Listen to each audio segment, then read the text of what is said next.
Kuadakan pesta tahun baru bersama suami dan teman-temanku. Tepat di jam pukul 00 tiba-tiba suami dan sahabatku menghilang. Saat ku coba cari aku justru mendengar suara ini dari gudang belakang. Halo Bunda, semoga Bunda semuanya dalam keadaan sehat dan bahagia ya. Sebelum masuk ke ceritanya, jangan lupa nyalakan subtitle dan absen terlebih dahulu ya. Bunda-bunda semua dari daerah mana saja? Jangan lupa like, komen, dan subscribe channel ini ya. Selamat menonton. Tahun baru. Kata-kata itu selalu memicu gambar pesta riuh, tawa yang meledak-ledak, dan janji-janji manis tentang permulaan. Tahun ini, aku, Dinda, berniat menjadikannya sempurna. Bukan hanya pesta untuk merayakan waktu yang bergulir, tapi juga perayaan kecil untuk 7 tahun pernikahanku dengan Mas Fikri. 7 tahun yang, hingga beberapa jam lalu, kupikir dibangun dari cinta dan kepercayaan yang kokoh. Rumah kami, yang biasanya bernuansa tenang dengan palet warna earth tone pilihanku, malam itu berubah jadi kaleidoskop cahaya. Lampu string berkelap-kelip di setiap sudut, menggantikan kesunyian dengan semacam energi listrik yang memacu adrenalin. Aku telah menyiapkan semuanya sendiri, dari canapé keju dan salmon hingga mocktail khusus untuk yang tidak minum alkohol. Di tengah meja makan panjang, berdiri kue red velvet 3 tingkat, rasa favorit Fikri. Dinda, kamu sampai tidak tidur, ya? Semuanya luar biasa. Fikri membisikkan di telingaku dari belakang, tangannya melingkar di pinggangku. Aromanya, campuran parfum Woody dan sesuatu yang sangat maskulin, biasanya membuatku merasa aman. Malam ini, entah mengapa, aku agak menjauh. Mungkin karena lelah, atau mungkin karena matanya, yang selalu bisa kubaca dengan mudah, terasa seperti danau yang permukaannya tenang tapi dasarnya keruh. Ini untuk kita, sayang, ucapku, menekankan kata, kita, sambil menatapnya. Ia tersenyum, tapi senyum itu tidak mencapai matanya. Ia cepat berpaling, menyambut tamu yang baru datang. Dan kemudian Anis datang. Sahabatku sejak bangku SMA. Dia melangkah masuk dengan gaun merah yang berani, memelukku erat. Dint, wow, rumahmu seperti majalah, serunya riang. Pelukannya terasa biasa, tapi ada detail kecil yang membuatku tersentak, wewangiannya. Sebuah aroma parfum Niche dengan sentuhan oud dan violet yang unik. Aroma yang sama persis yang tercium samar pada kerah baju Fikri minggu lalu, saat ia pulang kerja dan beralasan meeting dengan klien baru. Parfum barumu? Tanyaku, berusaha terdengar ringan. Iya, baru beli. Langka, loh, jawabnya sambil memamerkan gelang tangan barunya. Sebuah potongan silver dengan ukiran rumit yang juga terasa familiar. Aku mengusir pikiran buruk itu. Ini Anis. Dia yang menemaniku melalui patah hati pertama, melalui hari-hari sulit sebelum aku mengenal Fikri. Ini Fikri, suamiku, yang katanya akan mencintaiku dalam sakit dan sehat. Pesta berlanjut. Musik mengisi udara, gelas-gelas bertingkah, dan tawa riuh berseliweran. Tapi ada sebuah pola yang mulai mengkristal, seperti pecahan kaca yang perlahan membentuk gambar mengerikan. Setiap kali aku sibuk mengurus hidangan atau berbincang dengan tamu lain, Fikri dan Anis akan menghilang dari radar. Kadang ke dapur, mengambil es lebih banyak, padahal es masih penuh. Kadang ke teras belakang, mencari udara segar, berdua. Setiap kali mereka kembali, ada semacam keheningan singkat di antara mereka. Sebuah jarak yang disengaja yang justru terasa tidak wajar. Detik-detik penghitungan mundur pun tiba. Semua orang berkumpul, trompet dan konfeti telah di tangan. Suasana memuncak. 5, 4, 3, 2, 1. Selamat Tahun Baru. Pop, bunyi botol sampahnya dibuka. Seruan kegembiraan, pelukan, ciuman di pipi. Aku berputar mencari Fikri, ingin merasakan bibirnya sebagai yang pertama di tahun baru, seperti tradisi kami. Tapi ruang di sampingku kosong. Mataku menyapu kerumunan. Tidak ada Fikri. Tidak juga Anis. Jantungku mulai berdetak tidak teratur. Ada yang lihat Fikri? Tanyaku pada Randy, teman kampus Fikri. Tadi lihat dia sama Anis ngomong di dekat pintu dapur. Kayaknya mau ambil sesuatu. Jawabnya sambil terus bersorak. 5 menit. 10 menit. Aku mencoba meneleponnya. Straight to voicemail. Anis juga tidak mengangkat. Sebuah dingin yang bukan berasal dari AC mulai merayap dari ujung kaki, menyelimuti tulang belakangku. Aku mau cari mereka. Mungkin ada yang perlu dibantu, kataku pada seorang teman. Suaraku usahakan tetap datar. Aku periksa dapur. Hanya ada asisten rumah tangga yang sedang mencuci piring. Kamar tidur kami gelap dan sepi. Hanya diterangi cahaya bulan dari jendela. Ruang tamu depan, kamar mandi, bahkan balkon kecil di lantai 2, kosong. Hanya ada satu tempat yang belum kuperiksa, gudang belakang. Sebuah ruangan kecil di ujung taman, biasa untuk menyimpan perkakas kebun dan barang-barang lama. Biasanya terkunci. Saat mendekati taman belakang, kulihat pintu gudang itu, sedikit terbuka. Seberkas cahaya redup menyembul dari celahnya. Dan kemudian, terdengar suara. Bukan suara orang berbicara. Bukan suara tertawa. Tapi suara yang jauh lebih intim, lebih primal. Sebuah erangan rendah yang kukenal. Erangan Fikri saat ia berada di puncak kenikmatan. Diikuti oleh desahan napas terengah yang tak asing. Suara Anis yang biasa melengking saat terkejut, kini berubah jadi mendesah pelan. Dan kemudian, bunyi tubuh bergesekan dengan permukaan kasar, diselingi bisikan-bisikan mesra yang terpotong. Sayang, aku rindu. Di sini, risiko. Dunia berhenti. Semua suara pesta meredam seketika. Yang terdengar hanya dering-nyaring di telingaku sendiri dan debaran jantung yang seperti hendak memecah tulang rusuk. Kakiku membatu. Nafasku tercekat. Pikiranku, yang tadi dipenuhi oleh berbagai kemungkinan buruk, kini benar-benar kosong. Kosong oleh sebuah kebenaran yang terlalu besar dan terlalu keji untuk diproses. Dengan tangan gemetar yang bukan lagi seperti milikku, kurai ponsel di saku. Sebuah kebiasaan lamaku, merekam percakapan atau suara ketika mendapatkan ide untuk desain. Naluri itu bekerja sekarang. Kubuka aplikasi perekam suara dan dengan perlahan, sangat perlahan, kudekatkan ponsel itu ke celah pintu. Layar menunjukkan gelombang suara yang naik turun, mengabadikan setiap erangan, setiap bisikan, setiap bunyi yang mengonfirmasi pengkhianatan itu. Selama kurang dari 2 menit, tapi terasa seperti 1 abad. Aku merekam. Aku menyaksikan, melalui celah yang sempit, bayangan 2 tubuh yang bergerak ritmis di dinding yang diterangi lampu bohlam. Aku mengenali siluet itu. Sudut bahu Fikri yang tegap. Lengkung leher Anis yang memanjang. Lalu, ada bunyi ponsel bergetar. Getarannya singkat, dari dalam gudang. Dinda nelpon, gumam Fikri, suaranya mendadak tegang. Aku harus kembali. Nanti dulu, sahut Anis, manja. Aku mundur. Cepat dan senyap, seperti hantu yang menyadari dirinya telah mati. Kembali menyusuri taman, melewati tamu-tamu yang masih asyik berpesta, menuju dapur. Tanganku masih menggenggam ponsel, rekaman itu tersimpan di dalamnya. Bukti yang tak terbantahkan. Ketika Fikri muncul beberapa menit kemudian, rambutnya agak acak-acakan, ia langsung mendekatiku. Maaf, sayang, tadi ada telepon penting dari kantor. Sinyal di dalam jelek jadi harus keluar. Capek. Ya, pestanya? Sukses banget. Ia menatapku, mencoba membaca ekspresiku. Ia mencium keningku. Bau parfum Anis, samar-samar, menempel di bajunya. Aku menatapnya. Melihat mata coklatnya yang dulu kupuja.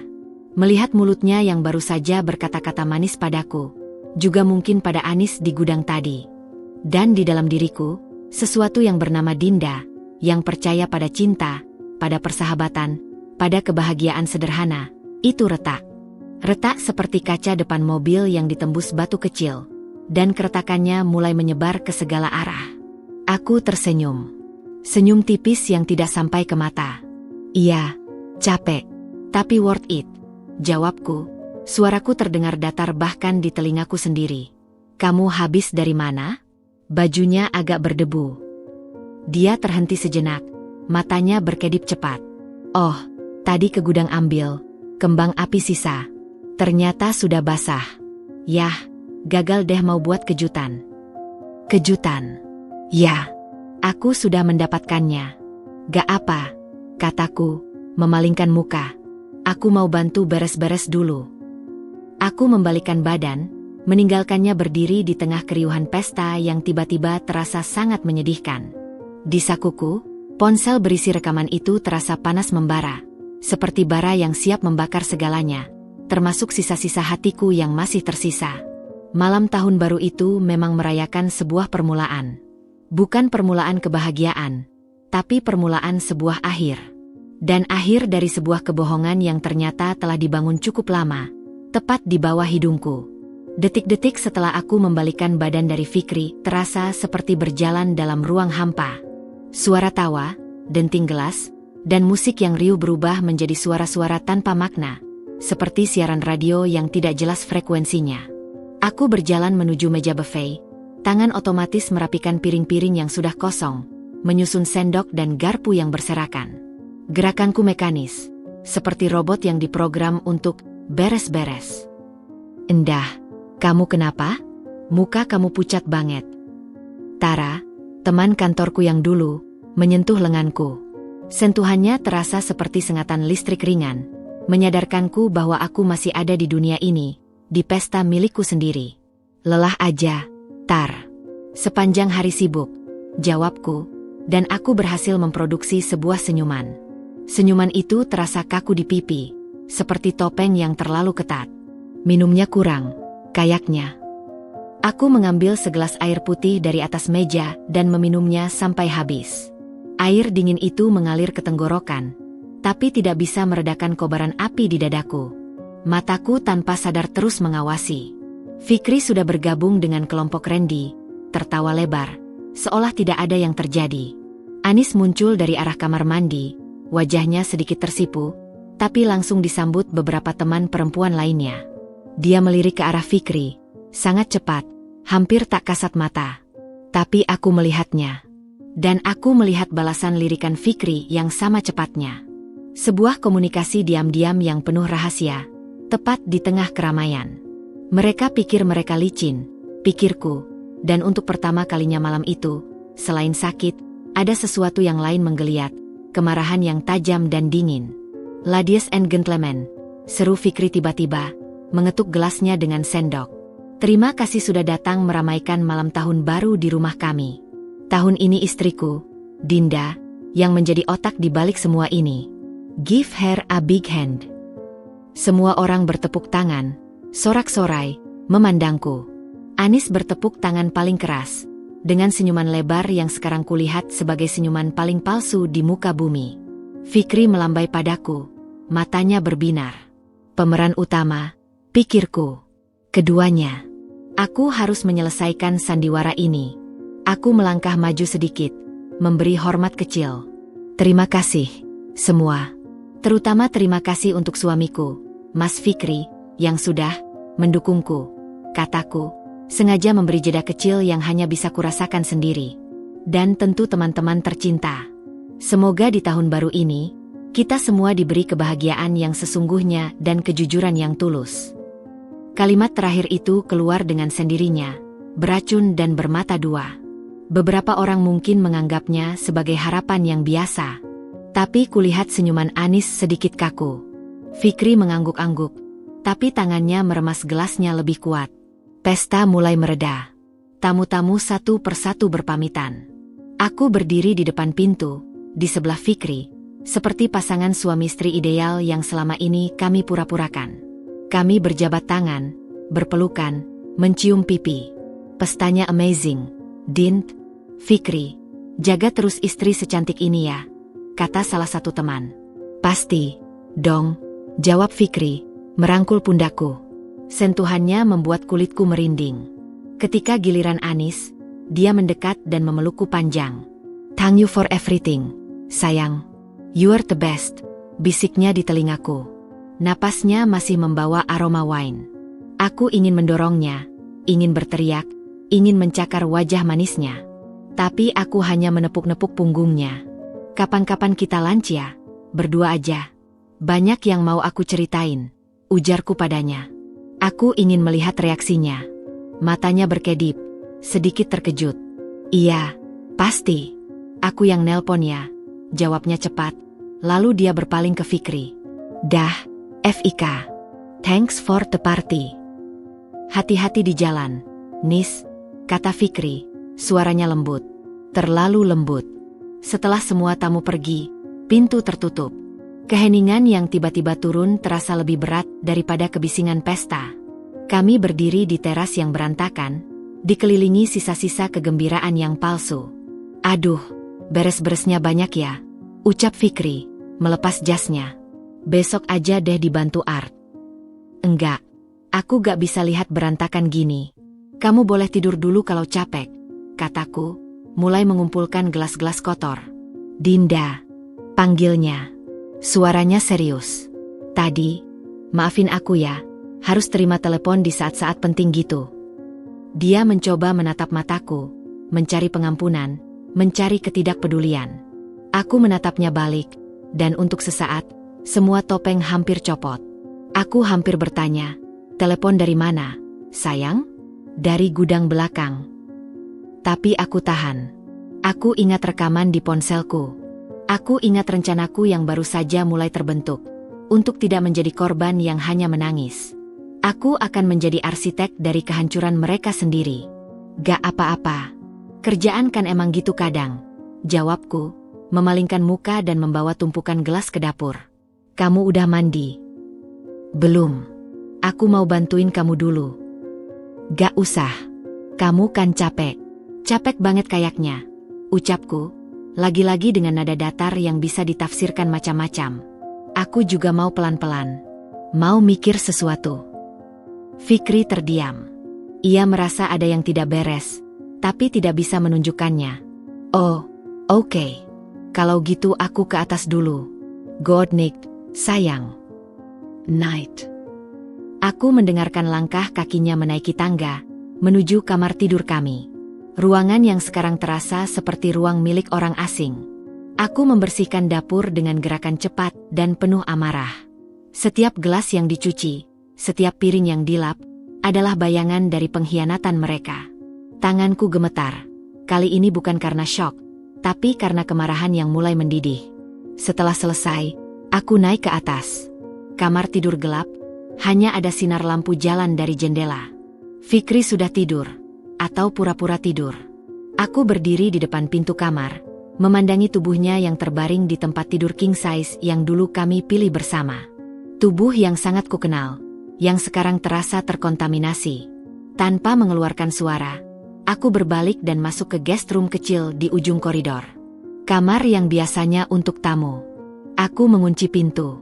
Barulah kemudian, di balik pintu yang terkunci, di ranjang yang dingin dan asing, aku membiarkan diri saya hancur. Air mata itu akhirnya datang. Deras, menyakitkan, dan sunyi. Tidak ada isakan, hanya aliran air panas yang tak terbendung membasahi bantal. Tubuhku bergetar hebat. Rasa sakitnya fisik, seperti ditusuk-tusuk di dada, di perut. Gambar di balik pintu gudang, suara-suara dalam rekaman, lirikan-lirikan diam mereka di pesta. Semuanya berputar-putar di kepalaku seperti film horor yang diputar berulang. Aku menggigit bantal untuk menahan suara. Aku tidak ingin dia mendengar. Tidak ingin dia tahu bahwa aku tahu. Bukan sekarang. Kelemahanku adalah senjataku untuk saat ini. Setelah tangisan mereda menjadi sendu-sendu kosong, aku mengambil ponselku. Dengan mata yang masih bengkak dan berkunang-kunang, aku memindahkan file rekaman suara itu ke beberapa folder tersembunyi di cloud. Dikunci dengan password baru yang tidak akan pernah ditebak Fikri. Aku juga mengirim satu salinannya ke email rahasia yang hanya aku yang tahu. Ini adalah bukti. Harta karunku yang paling berharga sekaligus paling menyakitkan. Kemudian, di keheningan kamar guest room yang gelap, dengan wajah masih basah oleh air mata, aku mulai merencanakan. Langkah demi langkah. Seperti merancang sebuah proyek desain interior yang rumit, tetapi kali ini, yang kudesain adalah pembalasan. Aku akan mempelajari setiap detail kebohongan mereka. Aku akan mengumpulkan setiap bukti. Aku akan memakai senyum palsuku sebagai senjata, dan kesabaran sebagai perisai. Mereka mengira telah memenangkan permainan dengan pengkhianatan di balik pintu gudang. Mereka tidak tahu, bagi seorang perempuan yang hatinya baru saja diretakkan, tidak ada yang lebih berbahaya daripada ketenangannya setelah badai kesedihan pertama berlalu. Aku memejamkan mata, mencoba untuk tidur. Esok hari adalah hari pertama tahun baru. Dan hari pertama perang diam-diam yang akan kulancarkan terhadap dua orang yang paling kukasihi, dan yang paling menghancurkan hidupku. Senyum palsu itu masih melekat di wajahku, bahkan dalam tidur yang gelisah. Itu akan menjadi topeng andalanku, sampai saatnya tiba untuk melemparkannya dan menunjukkan wajah asliku yang telah berubah. Matahari pagi pertama di tahun baru menyelinap melalui celah tirai di kamar guest room, menyapu wajahku dengan garis-garis cahaya hangat yang terasa seperti olok-olok. Kepalaku berat, mata terasa bengkak dan kering seperti pasir. Namun, di balik rasa hancur itu, sebuah tekad yang dingin dan keras telah menggantikan kepanikan. Aku bangkit dari tempat tidur, mandi air dingin yang menggigit, dan mengenakan piyama kesayanganku yang lama, sebuah piyama katun lembut berwarna abu-abu yang sudah pudar. Tidak ada gaun malam mewah. Hanya kenyamanan yang polos dan nyata. Ketika aku membuka pintu kamar guest room, aroma kopi dan telur mata sapi menyeruak dari dapur bawah. Suara desisan wajan. Fikri sedang memasak sarapan. Itu adalah ritual mingguannya. Aksi baik, setelah hari-hari sibuk atau kadang-kadang setelah kami bertengkar kecil. Hari ini, itu adalah upaya penebusan dosa. Aku berjalan turun dengan tenang. Fikri sedang berdiri membelakangi, fokus pada wajan. Dia memakai kaos oblong dan celana pendek, penampilan santai yang dulu selalu membuat hatiku hangat. "Dinda, kamu sudah bangun. Sarapan bentar lagi siap," ucapnya tanpa menoleh, suaranya sengaja dibuat riang. "Aku bikin telur mata sapi favorit kamu, setengah matang, pakai smoked beef." "Wangi," sahutku singkat. Aku duduk di kursi bar dapur, memandanginya. Setiap gerakannya kuperhatikan. Ada sedikit kekakuan di pundaknya, seperti orang yang sedang menunggu vonis. Dia selesai memasak, menyajikan 2 piring di atas meja bar, tepat di hadapanku.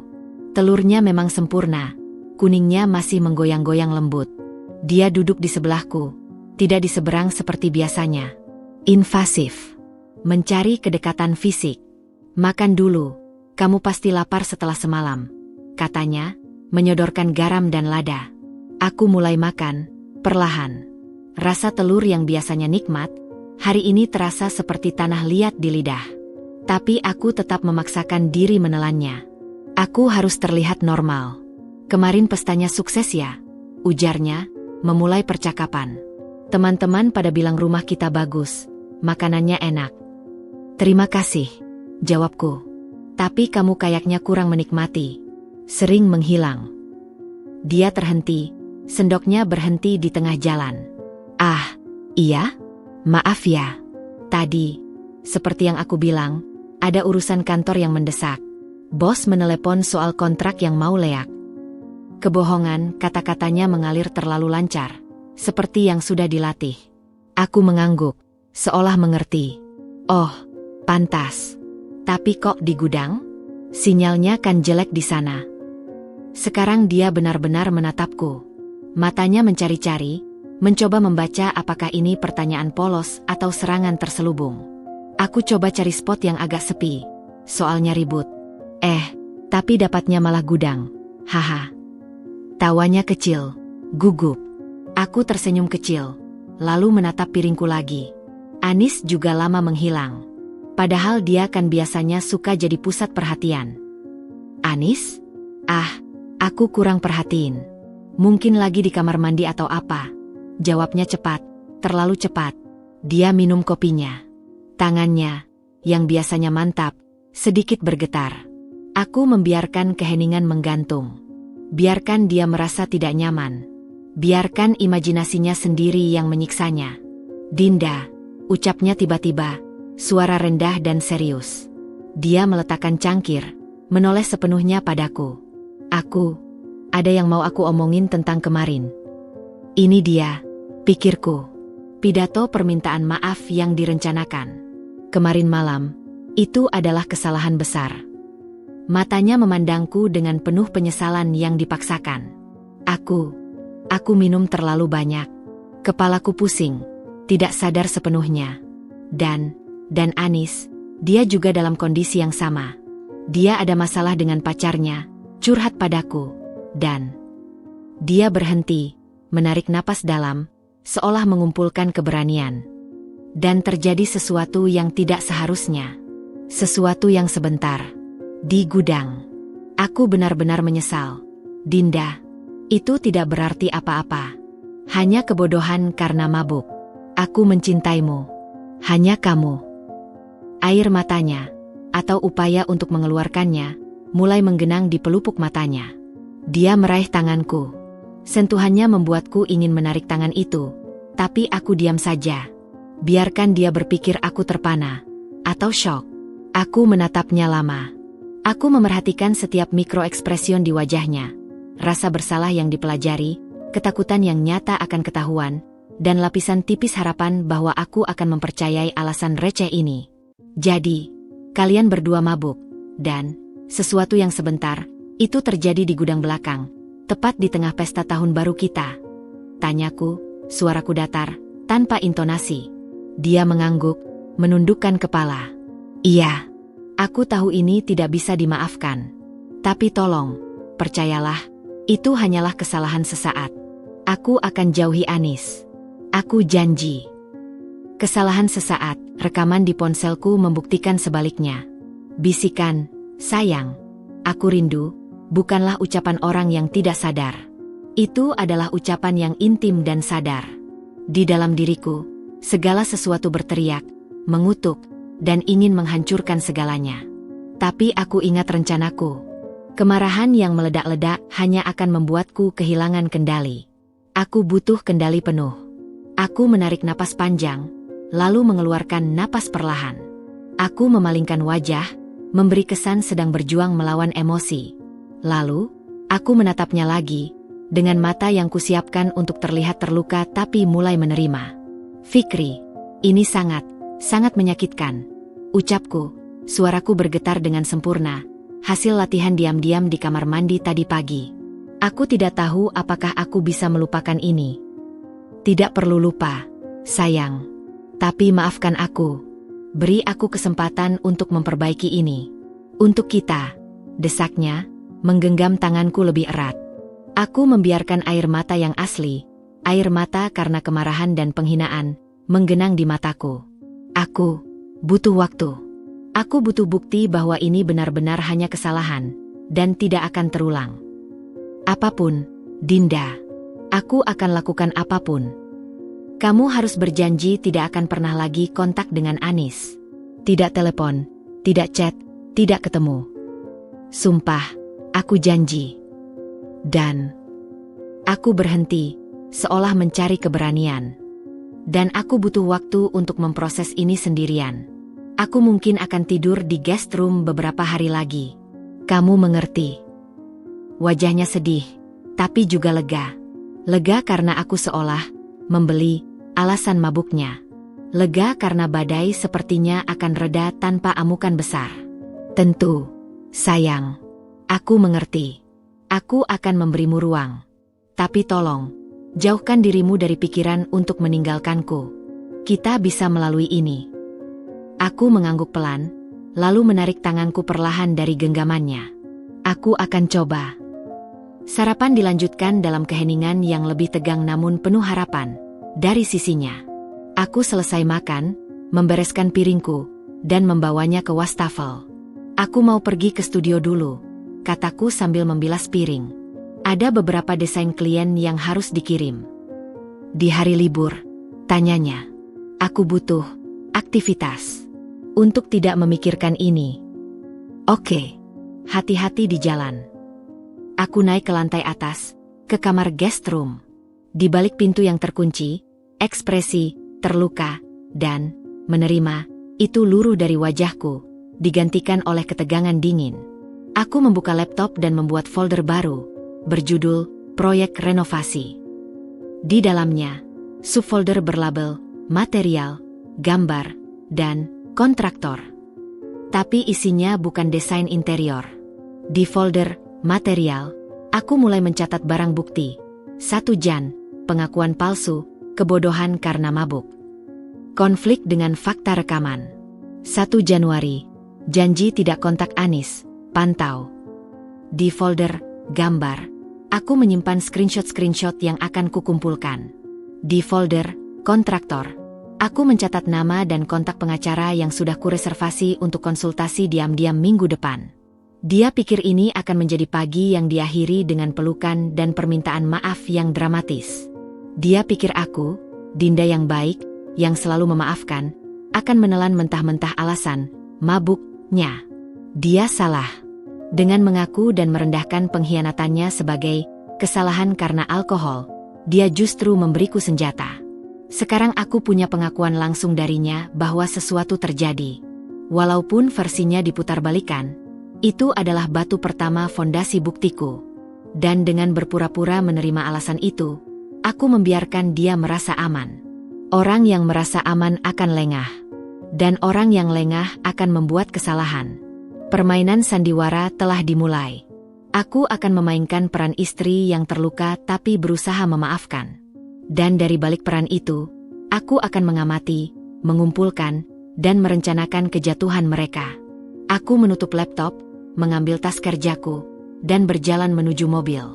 Saat melewati Fikri yang sedang duduk di ruang tamu memegang ponsel, aku memberikan senyuman kecil yang lemah. Sebuah senyuman yang dirancang untuk menimbulkan rasa bersalah dan sekaligus meyakinkannya. Jam segini dia sudah chat, pikirku, melihat ponselnya yang bergetar. Tapi aku tidak menoleh lagi.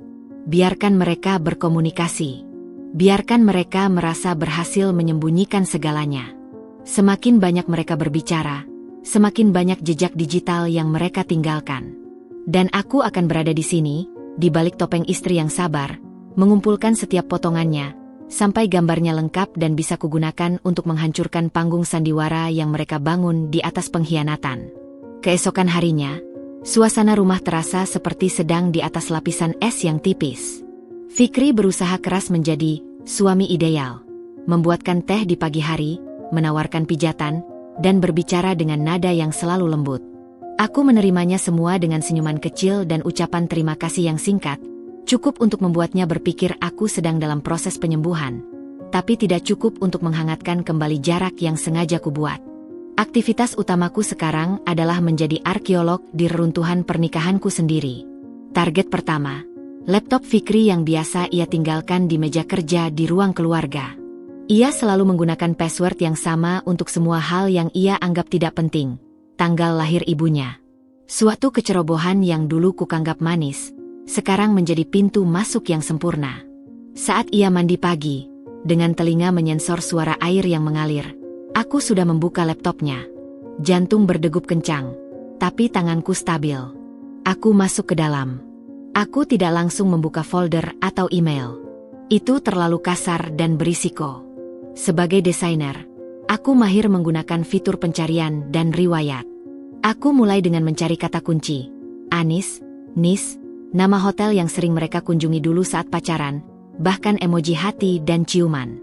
Riwayat browser membuka tabir. Ada pencarian tiket pesan hotel di Bandung untuk 2 orang, seminggu sebelum tahun baru, di akhir pekan ketika Fikri, dinas luar kota. Tanggalnya cocok dengan foto di Instagram Anis yang sedang di kebun teh, dengan caption samar, escape needed. Tidak ada tanda tangan lain dalam foto itu. Lalu ada riwayat belanja online yang dihapus dari folder purchases, tetapi masih tersimpan di email konfirmasi yang tidak sempat ia buang.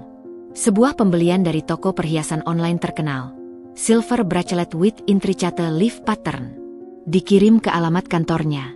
Deskripsinya persis seperti gelang yang kini melingkar di pergelangan tangan Anis. Harga yang tertera membuat napasku sesaat tercekat. Bukan nominal yang besar untuk Fikri, tapi ini uang yang seharusnya bisa dipakai untuk renovasi dapur yang selama ini kita impikan. Aku mengambil ponselku dan diam-diam memotret layar laptop.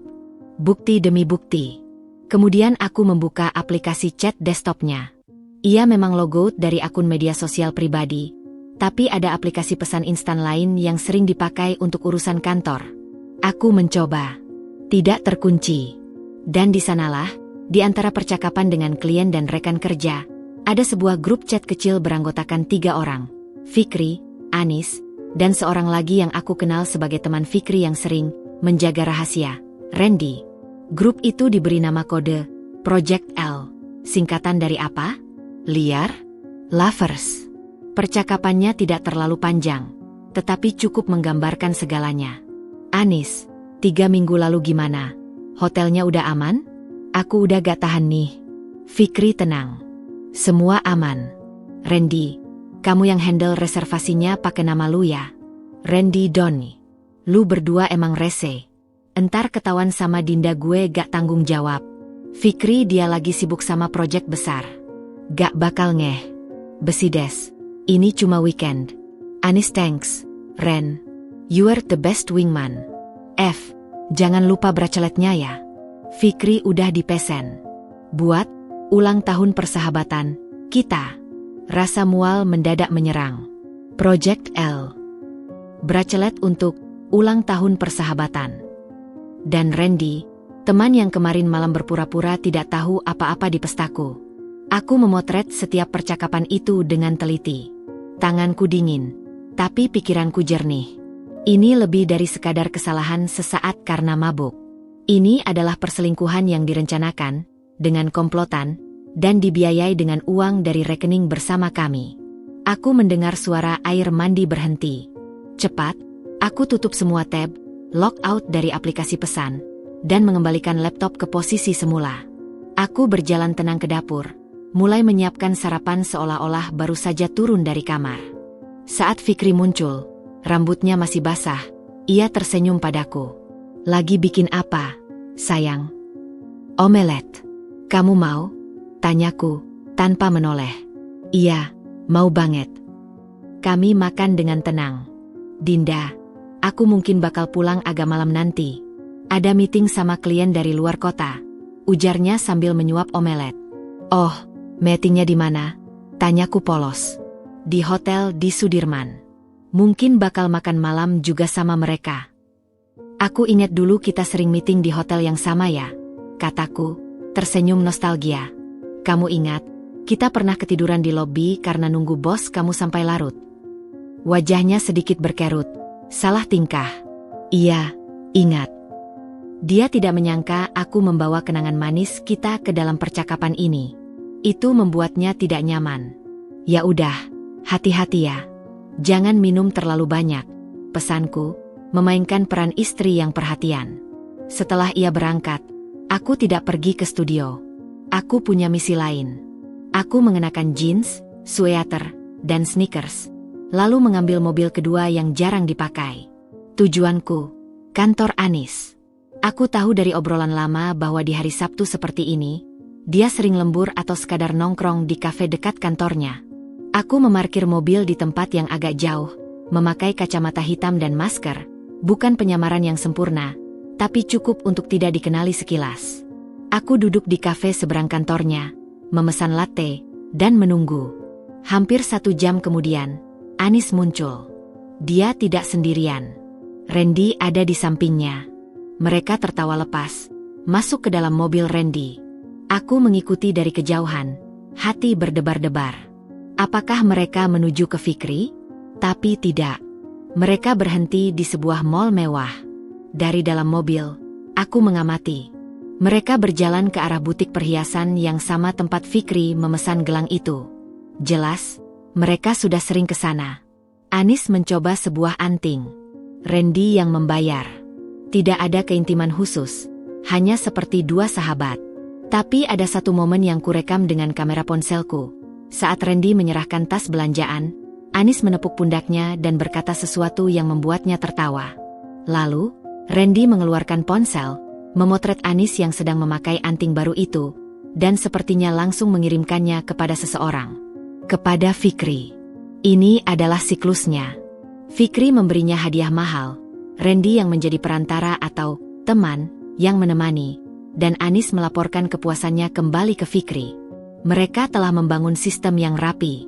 Malam harinya, Fikri pulang pukul 10, membawa aroma makanan enak dan anggur. Dia langsung mandi, seolah ingin menghilangkan semua bukti. Saat ia keluar, aku sudah duduk di sofa, memegang tablet untuk desain. Meetingnya selesai? Tanyaku. Lumayan. Capek, jawabnya singkat, duduk di ujung sofa yang jauh. Dia menghidupkan TV.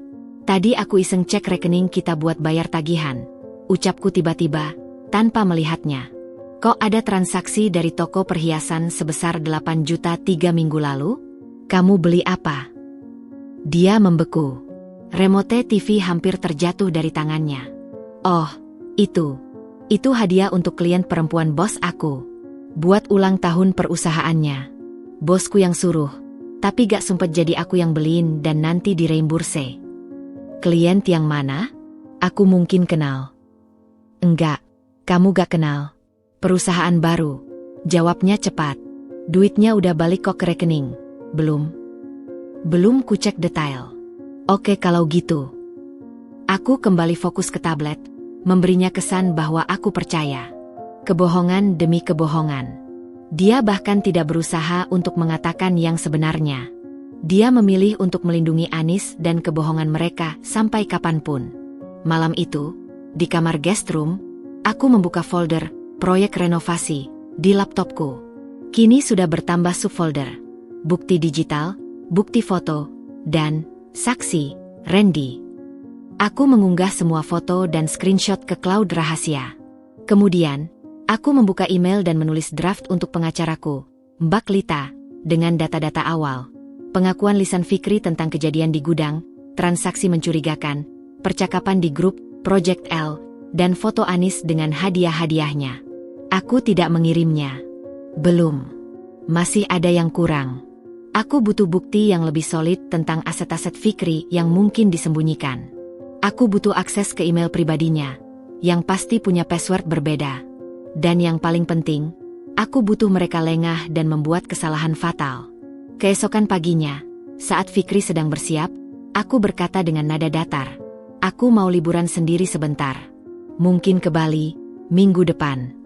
Butuh waktu benar-benar sendirian untuk memikirkan semuanya. Dia terkejut. Sendiri? Kenapa enggak aku temenin? Kita bisa perbaiki. Aku butuh sendirian, Fikri. Itu bagian dari prosesku. Kalau kamu ikut, aku enggak bisa jujur sama perasaanku sendiri. Aku menatapnya, memberikan ekspresi sedih yang tulus. Beri aku ruang ini. Untuk kita. Akhirnya, dengan berat hati, dia setuju. Dan dalam pikiranku, rencana itu mulai jelas. Kepergianku akan menjadi kesempatan sempurna bagi mereka untuk bertemu, merasa aman, dan mungkin terbuka dalam komunikasi. Dan aku akan punya waktu untuk mengendus lebih dalam tanpa diawasi. Jejak-jejak sudah terungkap, membentuk sebuah peta pengkhianatan. Aku tidak lagi buta. Aku kini punya mata untuk melihat setiap kebohongan, dan hati yang membaja untuk tidak goyah. Setiap bukti yang kukumpulkan adalah satu keping armor di pertempuran yang akan datang. Dan pertempuran itu tidak akan dimenangkan dengan air mata, tapi dengan kecerdasan dan kesabaran. Aku adalah Dinda. Dan aku baru saja memulai perburuan. Rencana, liburan sendiri, ke Bali berjalan mulus. Fikri, dengan ekspresi prihatin dan sedikit bersalah, membawaku ke bandara. Kamu yakin mau sendiri? Aku bisa cancel meetingku. Loh, ujarnya, mencoba untuk terakhir kalinya. Justru ini yang aku butuh, Mas. Waktu untuk menyembuhkan. Jawabku, memakai topi lebar dan kacamata hitam yang menyembunyikan mataku. Aku menyandarkan kepala pada bahunya sebentar. Sebuah isyarat yang membuatnya menghela napas lega. Dia mengira ini tanda bahwa aku masih mencintainya, bahwa proses pemulihan sedang berjalan. Setelah pesawat lepas landas, aku menarik napas dalam. Ini bukan penerbangan ke Bali, melainkan penerbangan transit ke Singapura, di mana aku sudah membuat janji dengan seorang forensik akuntan yang direkomendasikan pengacaraku, Mbak Lita. Selama 2 hari di Singapura, aku akan mengumpulkan semua data keuangan Fikri yang bisa dilacak, sementara di rumah, dia akan merasa bebas. Tapi sebelum itu, ada satu hal yang harus kulakukan. Saat pesawat mencapai ketinggian jelajah, aku membuka wifi on board dan mengirim pesan kepada Anis. Nis, aku lagi di pesawat ke Bali. Sendiri. Butuh banget ngobrol sama kamu. Hatiku masih berantakan. Hanya beberapa menit kemudian, balasannya datang. Anis Dint, aku khawatir banget sama kamu. Kamu baik-baik aja? Mau ngobrol tentang apa? Aku di sini selalu buat kamu. Iri rasanya. Selalu buat kamu. Tapi mungkin yang dia maksud adalah selalu siap mengambil sesuatu darimu. Aku tentang Fikri. Aku tahu ada yang gak beres. Dia bilang cuma kesalahan karena mabuk. Tapi aku bisa rasakan ada yang lebih. Kamu teman terdekatnya juga. Dia cerita sesuatu ke kamu gak? Aku sengaja memberi umpan. Biarkan dia merasa di atas angin, merasa menjadi sumber informasi, sekaligus menguji seberapa jauh dia akan melindungi Fikri dan dirinya sendiri. Anis Dint, jujur aku juga ngerasa dia aneh belakangan ini. Tapi aku gak yakin harus cerita apa. Aku gak mau ngerusak hubungan kalian. Liar, batinku. Dia sudah merusaknya dengan tubuhnya sendiri di gudang itu. Aku tolong, Nis. Aku butuh kejujuran. Apakah dia selingkuh? Terdapat tanda tipping yang muncul hilang beberapa kali, menunjukkan kegelisahannya. Dia sedang memilih kata-kata, memutuskan kebohongan seperti apa yang akan dijadikan tameng. Anis gak, Dint, jangan mikir gitu. Fikri itu mencintaimu. Mungkin dia cuma lagi stres kerja. Atau, mungkin ada cewek yang naksir dia dan dia gak bisa nolak dengan baik. Jadi kejadian kemarin itu. Tapi pasti cuma sekali. Dia pasti sangat menyesal. Dia mengalihkan kesalahan ke cewek yang tidak jelas, sekaligus mempertahankan narasi hanya sekali. Dia dan Fikri benar-benar menyelaraskan cerita mereka. Aku harap kamu benar. Aku takut kehilangan dia. 7 tahun. Nis. Anis, kamu gak akan kehilangan dia. Dia bodoh kalau sampai ninggalin kamu. Justru kamu yang harus kuat. Fokus sama diri kamu dulu di Bali. Nikmati me time. Me time. Sementara dia mungkin akan menghabiskan we time dengan suamiku saat aku tiada. Aku makasih, Nis. Kamu memang sahabat terbaik. By the way, kamu masih sering ketemu Randy ya? Aku lihat di IG story kamu. Anis, iya. Doi lagi banyak bantuin aku urusin bisnis kueku yang baru. Randy emang baik banget. Randy, teman baik, yang menjadi penghubung dan tameng mereka. Segitiga yang sempurna. Percakapan kami berakhir dengan janji akan video call nanti. Aku mematikan wifi, memandang awan-awan di luar jendela. Topeng Anis masih sangat melekat. Dia memainkan peran sahabat yang peduli, sambil terus mempertahankan kebohongan besar. 2 hari di Singapura dihabiskan dengan pertemuan intensif. Pak Andi, sang forensik akuntan, dengan cekatan melacak aliran dana dari rekening bersama dan rekening pribadi Fikri yang berhasil kami akses. Banyak transaksi kecil yang hilang, transfer ke e-wallet yang tidak dikenal, pembayaran hotel butik, bahkan pembelian voucher spa untuk 2 orang. Jejaknya berliku, tapi ada pola. Uang itu mengalir untuk membiayai gaya hidup Anis yang mewah belakangan ini, sepatu desainer baru, tas limited edition, yang selama ini kupikir dibeli dari hasil bisnis kuenya. Ada 1 rekening deposito di bank lain, Bu Dinda, kata Pak Andi suatu sore, menunjuk layar laptopnya. Atas nama Fikri, tapi dengan nomor yang tidak Anda ketahui. Saldo akhir cukup besar. Sepertinya ini dana yang dipisahkan. Dadaku sesak. Jadi, selain berselingkuh, dia juga menyembunyikan aset. Pertahananku semakin kuat, tapi sakitnya juga berlipat. Saat kembali ke Indonesia, dengan tiket pulang dari Bali yang sudah diatur, aku langsung menelepon Anis. Wajahnya muncul di layar, terlihat segar dengan latar belakang yang familiar, ruang tamu rumahnya. Dint, kamu di Bali mana?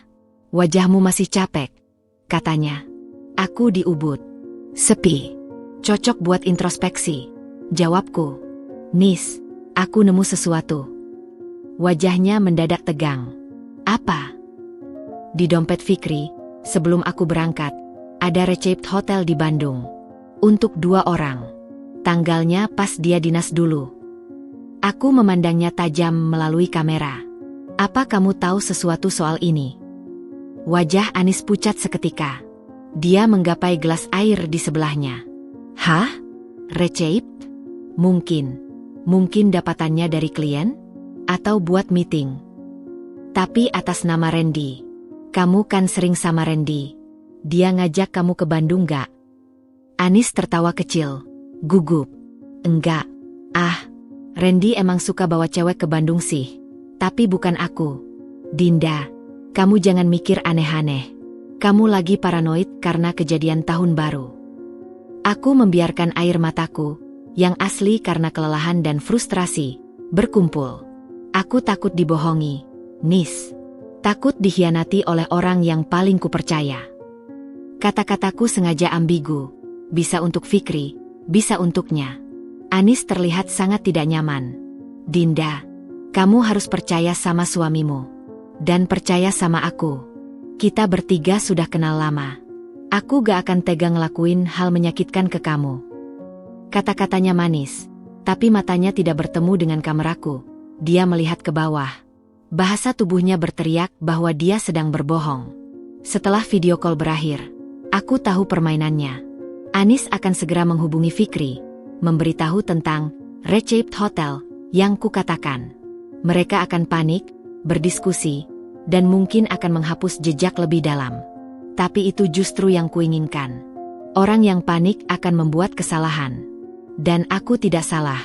Malam itu, dari aplikasi pelacak lokasi yang diam-diam kumasang di ponsel Fikri, hadiah ulang tahun yang berguna dulu. Aku melihatnya bergerak menuju apartemen Anis, lokasi yang ku ketahui dari sekali mengantarnya pulang. Dia berada di sana hingga larut malam. Keesokan harinya, Anis mengirimiku pesan. Anis Dint, tadi pagi aku ketemu Fikri secara tidak sengaja di kafe. Dia kelihatan sangat stres dan sedih karena kamu pergi. Dia benar-benar menyesal. Aku udah nasehatin dia untuk terbuka sama kamu. My beautiful talk when you're back. Pertemuan, tidak sengaja, di pagi hari setelah dia menghabiskan malam di apartemennya. Dan kini dia menjadi penasihat hubungan kami. Kekejiannya hampir membuatku muntah. Tapi aku membalas dengan manis. Makasih ya udah jadi jembatan buat kita. Aku pulang besok. Maip kita bisa lunch berdua dulu? Aku butuh persiapan mental sebelum ketemu Fikri. Anis sure. Aku tunggu. Lunch itu terjadi di sebuah resto sushi mewah. Anis datang dengan tas baru yang masih sangat kinclong. Sebuah merek yang harganya setara dengan gajiku sebulan. Aku pura-pura tidak memperhatikan.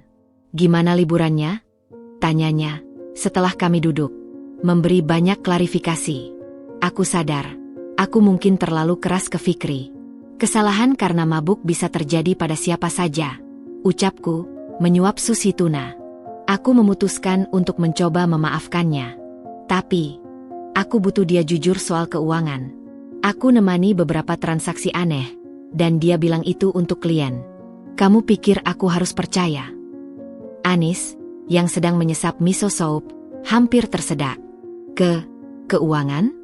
Kalau menurut aku sih, Fikri orangnya jujur. Tapi ya, coba kamu minta lihat bukti reimbursenya kalau kamu ragu. Aku udah coba. Tapi dia bilang semua data ada di komputernya yang rusak. Sekarang lagi diperbaiki. Ini adalah kebohonganku sendiri.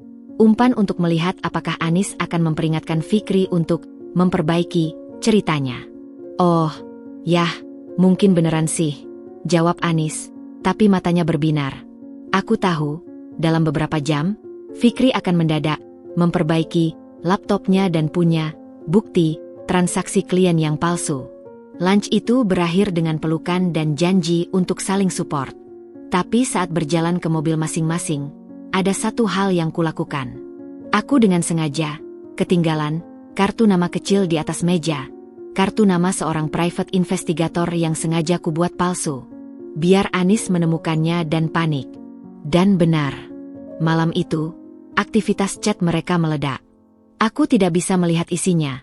Tetapi dari pola aktivitas ponsel Fikri yang gelisah, dan fakta bahwa Anis meneleponnya 3 kali berturut-turut, aku tahu umpan itu bekerja. Mereka sekarang yakin bahwa aku sedang menyelidiki. Mereka akan menjadi lebih hati-hati, tetapi juga lebih paranoid. Dan dalam paranoia, hubungan yang dibangun di atas kebohongan akan mulai retak dari dalam. Aku kembali ke rumah dengan wajah yang lebih tenang. Fikri menyambut dengan harapan. Dinda, welcome home. Aku kangen. Aku juga, bisikku, memeluknya sebentar lalu melepaskannya. Aku banyak berpikir. Aku mau coba lagi, Fikri. Tapi dengan satu syarat. Transparansi total.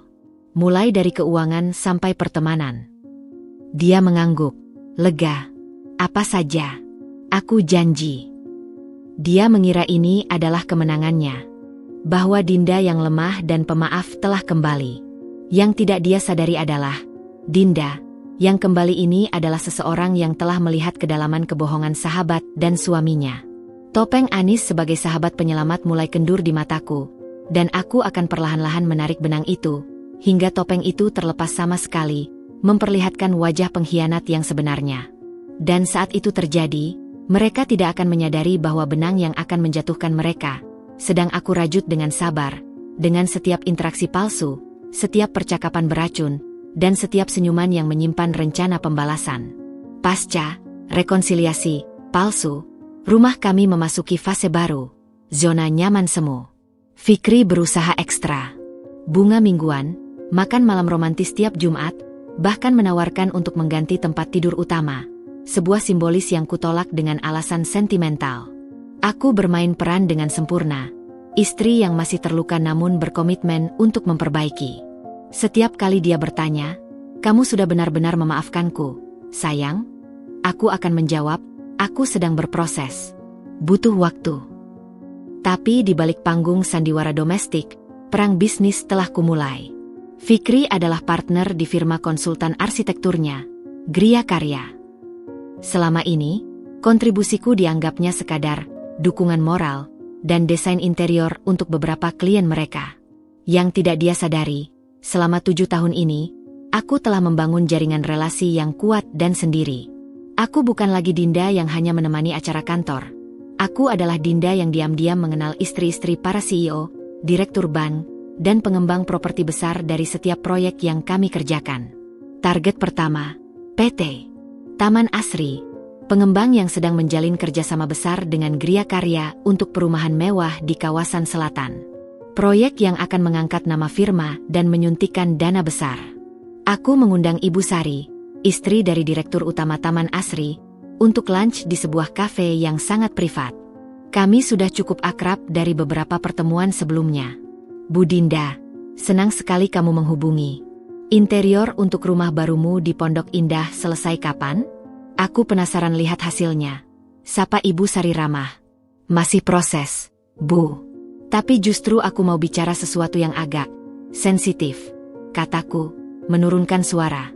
Wajahku dibuat sedih dan serius. Ada apa, Dik? Tentang proyek suamiku dengan PT Taman Asri. Aku merasa harus memberitahu. Ada beberapa hal yang mengkhawatirkan tentang integritas Fikri belakangan ini. Aku mengeluarkan ekspresi berjuang antara kesetiaan dan kejujuran. Sebagai istri, ini sangat berat. Tapi aku tidak mau perusahaan Bapak nanti dirugikan. Ibu Sari langsung siaga. Kamu bicara soal apa? Ada indikasi penyalahgunaan dana proyek sebelumnya untuk kepentingan pribadi. Dan masalah moral yang bisa berdampak pada stabilitas kerjanya. Aku takut reputasinya yang mulai tercoreng akan merembet ke proyek bersama Bapak. Aku tidak menyebut perselingkuhan secara gamblang, tetapi cukup memberi isyarat masalah moral. Di dunia bisnis mereka, gosip seperti itu sudah cukup mematikan. Kamu punya bukti? Tanya Ibu Sari, skeptis namun waspada. Sebagai istrinya, aku melihat beberapa transaksi aneh. Tapi yang lebih mengkhawatirkan, beberapa rekanan lama mulai mundur karena kepercayaan yang menurun. Aku cuma ingin memberi early warning. Untuk kebaikan semua pihak. Aku menyentuh tangannya. Aku mohon ini tetap antara kita. Aku masih berusaha menyelamatkan rumah tanggaku. Ibu Sari mengangguk. Wajahnya penuh perhitungan. Terima kasih atas kejujuranmu, Dinda. Suamiku akan menghargai ini. Aku tahu apa yang akan terjadi. Percakapan ini akan dibawa ke suaminya. Dan meskipun tidak langsung membatalkan kontrak, itu akan menanam benih keraguan. Mereka akan mulai mengawasi Fikri dengan ketat, menambah tekanan audit, dan mungkin memperlambat proses pembayaran termin. Target kedua, Bank Mandiri Kencana, tempat Fikri mengajukan kredit perluasan kantor. Aku menghubungi Ibu Fitri, VP Hubungan Nasabah yang sering kubantu desain rumahnya. Ibu Fitri, maaf mengganggu. Saya ada kekhawatiran tentang pengajuan kredit suami. Saya melihat dalam dokumen bersama, ada beberapa aset yang sepertinya double count dengan milik keluarganya. Saya takut nanti ada masalah hukum. Sebaiknya prosesnya ditunda dulu sampai semuanya jelas, untuk menghindari risiko bagi bank. Ibu Fitri, yang berhutang budi padaku karena desain rumahnya yang memukau, langsung memahami bahaya yang kusinyalir. Wah, terima kasih infonya, Bu Dinda. Kami akan lakukan pengecekan ulang yang lebih mendalam. Dampaknya langsung terasa dalam seminggu. Fikri mulai pulang dengan wajah muram dan sering menerima telepon di ruang tertutup dengan nada frustrasi. Sial. Proyek Taman Asri tiba-tiba mau negosiasi ulang kontrak. Katanya ada perubahan kebijakan internal. Padahal sudah deal. Geramnya suatu malam di ruang kerja. Kenapa bisa begitu? Tanyaku, berpura-pura tidak tahu. Entahlah. Mereka tiba-tiba sangat ketat. Bahkan mempertanyakan detail pengeluaran untuk studi banding kami ke Jepang bulan lalu. Ah, mungkin lagi ada tekanan dari atas. Sabar saja, bisikku, sambil dalam hati tersenyum. Studi banding itu, yang ku tahu, adalah liburan berdua dengan Anis di Tokyo, sesuai dengan foto tersembunyi di cloud yang berhasil kubobol. Beberapa hari kemudian, dia mendapat pukulan kedua. Kredit bank ditunda. Mereka minta jaminan tambahan dan audit internal yang lebih detail. Ini sangat tidak biasa, keluhnya sambil menatap layar laptop penuh dokumen. Memang lagi masa sulit untuk semua orang, Mas. Mungkin lagi banyak penipuan, jadi bank lebih berhati-hati. Ucapku, menyajikannya secangkir teh chamomile, untuk menenangkannya, meski kuharap dia justru semakin stres. Stres itu membuatnya ceroboh. Suatu sore, aku tidak sengaja mendengar percakapan teleponnya di balkon. Suaranya rendah dan panik. Kamu harus tenang, Nis. Ini pasti cuma kebetulan. Jangan hubungi aku dulu. Iya, aku tahu tagihan kartu kreditmu belum dibayar. Tapi sekarang arus kas kantor lagi ketat. Bukan begitu. Jangan nangis. Aku akan atur. Jadi, Anis sudah menjadi beban finansial baginya. Pikirku dengan kepuasan dingin. Perselingkuhan itu ternyata tidak hanya mahal secara emosional, tapi juga secara finansial. Dan saat sumber dana mulai menyusut, retakan akan muncul. Rencana ketiga lebih langsung. Aku tahu ada seorang kontraktor bernama Pak Joni yang sering bekerja sama dengan Fikri, orang yang mudah dirayu dengan iming-iming proyek lebih besar. Aku menghubunginya dari nomor telepon baru. Pak Joni, saya dari PT Cipta Harmoni, pengembang baru. Kami dengar Anda pengalaman baik dengan Gria Karya. Tapi kami dapat informasi bahwa arsitek utama mereka, Fikri, sedang dalam pengawasan karena indikasi penggelapan dana proyek. Kami tidak mau mengambil risiko. Tapi jika Anda berminat kerja langsung dengan kami, tanpa perantara, kami punya beberapa paket hunian yang butuh eksekusi cepat. Tawaran itu terlalu menggiurkan untuk ditolak. Dalam waktu singkat, Pak Joni mengirimkan email resmi kepada Gria Karya, menghentikan kerjasama pada 3 proyek yang sedang berjalan dengan alasan perubahan strategi. Itu adalah pukulan telak bagi operasional harian firma. Malam itu, Fikri pulang dengan wajah hancur. Dia duduk di sofa, memegangi kepalanya. Aku tidak mengerti, Dinda. Semuanya berantakan. Rekanan mundur, bank mempersulit, proyek besar dipertanyakan. Seperti ada yang mengatur ini semua. Aku duduk di sampingnya, meletakkan tangan di punggungnya. Siapa yang punya motive menyakitimu? Tanyaku lembut, menyuntikkan racun. Mungkin ada yang iri dengan kesuksesanmu. Atau, mungkin ada yang memendam dendam dan punya informasi dalam untuk menjatuhkanmu. Dia terdiam, lalu matanya berbinar dengan kecurigaan. Randy, dia tahu banyak tentang keuanganku. Atau, mantan partner yang ku buy out tahun lalu. Dia tidak pernah mencurigaiku. Di matanya, aku adalah istri yang setia, yang justru sedang mendukungnya di saat sulit. Ironi yang hampir membuatku tertawa getir. Tenang, kita hadapi bersama, bisikku, sambil dalam hati menambahkan, tunggu saja, pukulan-pukulan ini baru permulaan. Aku ingin kau merasakan pondasimu retak sedikit demi sedikit, seperti yang kau lakukan pada hatiku. Bisnis yang dulu dia banggakan, yang sering dijadikan alasan untuk meeting malam dan dinas luar kota, kini berubah menjadi sumber penderitaannya sendiri. Dan Anis, si malaikat penghibur, kini menjadi beban tambahan dengan tuntutan finansialnya. Aku menyaksikan kejatuhannya dari dekat, dengan topeng simpati yang sempurna. Setiap kali dia stres, aku akan mendengarkan dan berpura-pura memberikan solusi yang tidak berguna. Setiap kali dia marah, aku akan menenangkannya dengan kata-kata yang justru membuatnya meragukan orang lain. Gria Karya, bisnis yang dibangun dengan sombong di atas pengabaian terhadap pernikahannya, mulai goyah. Dan aku, arsitek kehancuran yang tidak terlihat, akan memastikan bahwa gedung itu runtuh sepenuhnya, menimbun semua kebohongan dan pengkhianatan di bawah puing-puingnya. Saat itu terjadi, dia tidak akan punya tempat untuk berlindung, tidak juga di pelukan Anis, yang cintanya ternyata sangat tergantung pada kemampuannya membiayai gaya hidupnya. Hari itu genap 7 tahun usia pernikahan kami. Menurut tradisi, tahun ke-7 adalah tahun Wol, lambang ketahanan dan kehangatan. Ironi yang begitu pahit. Fikri, yang masih terbelit masalah bisnis, mengusulkan perayaan sederhana di rumah saja. Aku menolak dengan lembut. Tidak, Mas. 7 tahun adalah milestone. Aku mau rayakan dengan orang-orang terdekat yang sudah melihat perjalanan kita, kataku, memegang tangannya. Aku yang akan urus semuanya. Kamu fokus saja dulu dengan pekerjaan. Matanya berkaca-kaca, atau mungkin itu hanya kelegaan karena tidak perlu repot. Kamu terlalu baik, Dinda. Setelah semua sudah lewat, ucapku, memotongnya. Mari kita buat kenangan baru. Aku mulai bekerja.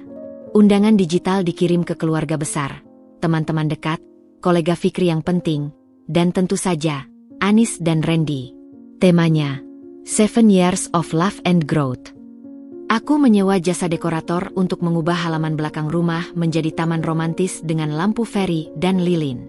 Aku memesan catering dari restoran bintang 5, menyewa live acoustic band, dan yang paling penting, aku menyewa seorang videographer dan fotografer profesional dengan instruksi khusus. Aku juga, tidak sengaja, menyebarkan kabar pada beberapa teman bahwa akan ada kejutan spesial dari Fikri untukku, sehingga menciptakan ekspektasi dan memastikan semua mata akan tertuju pada kami berdua. Malam pesta tiba. Halaman belakang rumah berubah menjadi sesuatu yang magis, tapi bagiku, itu hanyalah panggung. Aku mengenakan gaun panjang berwarna wine red, warna yang melambangkan kekuatan dan gairah, bukan kepolosan putih seperti di pernikahanku dulu.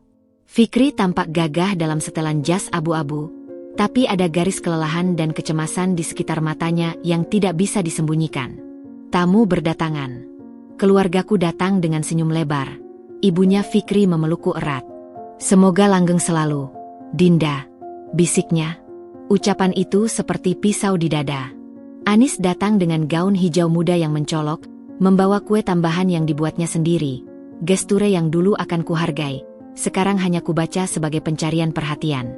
Randy ada di sampingnya, menyapa Fikri dengan tepukan di punggung yang terasa canggung. Acara berjalan lancar. Makan, minum, obrolan ringan. Lalu, saat dessert disajikan, aku berjalan ke mikrofon kecil yang disiapkan di dekat panggung band. Terima kasih semua sudah datang merayakan 7 tahun kebersamaan kami, kataku, suaraku jernih dan bergetar sedikit dengan emosi yang tulus, emosi kemarahan yang terkendali. 7 tahun adalah perjalanan yang penuh warna. Ada tawa, ada air mata, ada tantangan, dan tentu saja, ada pertumbuhan. Mataku bertemu dengan Fikri, yang tersenyum bangga. Fikri, suamiku, adalah partner yang hebat. Dan malam ini, sebagai kenangan, aku sudah menyiapkan sebuah slideshow kecil, kilas balik perjalanan kita dari hari pertama sampai sekarang. Aku memberi isyarat pada videographer. Layar proyektor besar yang dipasang di dinding rumah mulai menyala. Foto pertama muncul, kami di pelaminan, muda dan penuh harapan. Sorak-sorai dan tepuk tangan riuh. Foto-foto berikutnya, liburan pertama kami, saat membeli rumah ini, acara keluarga, sampai foto-foto beberapa bulan lalu. Semuanya terlihat manis dan sempurna. Fikri berjalan mendekatiku, merangkul pundakku. Terima kasih, sayang. Ini indah, bisiknya di telingaku. Aku tersenyum padanya. Ini baru permulaan, Mas. Slideshow berlanjut. Lalu, tiba-tiba, layar menjadi gelap sejenak. Musik yang awalnya lembut, berubah menjadi lagu instrumental yang sedikit dramatis. Fikri mengernyit. Kemudian, foto yang muncul bukan lagi foto kami berdua. Itu adalah screenshot percakapan WhatsApp dari grup Project L. Anis gimana? Hotelnya udah aman? Aku udah gak tahan nih. Fikri tenang. Semua aman. Randy, kamu yang handle reservasinya pakai nama lu ya. Suasana hening seketika. Lalu, bergemuruh desahan dan bisikan. Fikri membeku, tangannya lepas dari pundaku. Wajah Anis di kerumunan tamu memucat seperti kain kafan. Slide berikutnya, foto struk pembelian gelang perak seharga 8 juta, dengan detail pengiriman ke kantor Fikri. Di sampingnya, foto close-up pergelangan tangan Anis yang memakai gelang persis seperti itu, diunggah di Instagramnya. Teriakan kecil terdengar dari arah ibu Fikri. Ayahku berdiri, wajahnya bingung. Slide ketiga, foto dari cloud yang kubobol, menunjukkan Fikri dan Anis di depan Menara Tokyo, berpelukan, bukan selfie wajah tapi foto yang diambil dari jauh, jelas bukan oleh Randy. Tanggal di metadatanya sesuai dengan studi banding Fikri. Apa ini? Teriak Fikri, suaranya parau, mencoba lari ke arah laptop yang terhubung ke proyektor. Tapi videographer dengan sigap memindahkan laptop itu, sesuai instruksiku sebelumnya. Slide keempat, yang paling menghancurkan. Sebuah video singkat, gelap dan bergoyang, tetapi suaranya jernih. Rekaman suara dari gudang belakang di malam tahun baru. Erangan, desahan, dan yang paling jelas terdengar di speaker. Suara Fikri yang mendesah, "Kamu yang terbaik, Nis," dan suara Anis yang menjawab, "Jangan berhenti, sayang." Itu adalah potongan rekaman yang kusunting, cukup untuk tidak diragukan lagi. Kekacauan mutlak. Tutup. Matikan itu, raung Fikri, tetapi videographer sudah mematikan layar. Tapi kerusakan sudah terjadi. Semua orang terdiam, terpana, atau saling memandang dengan syok.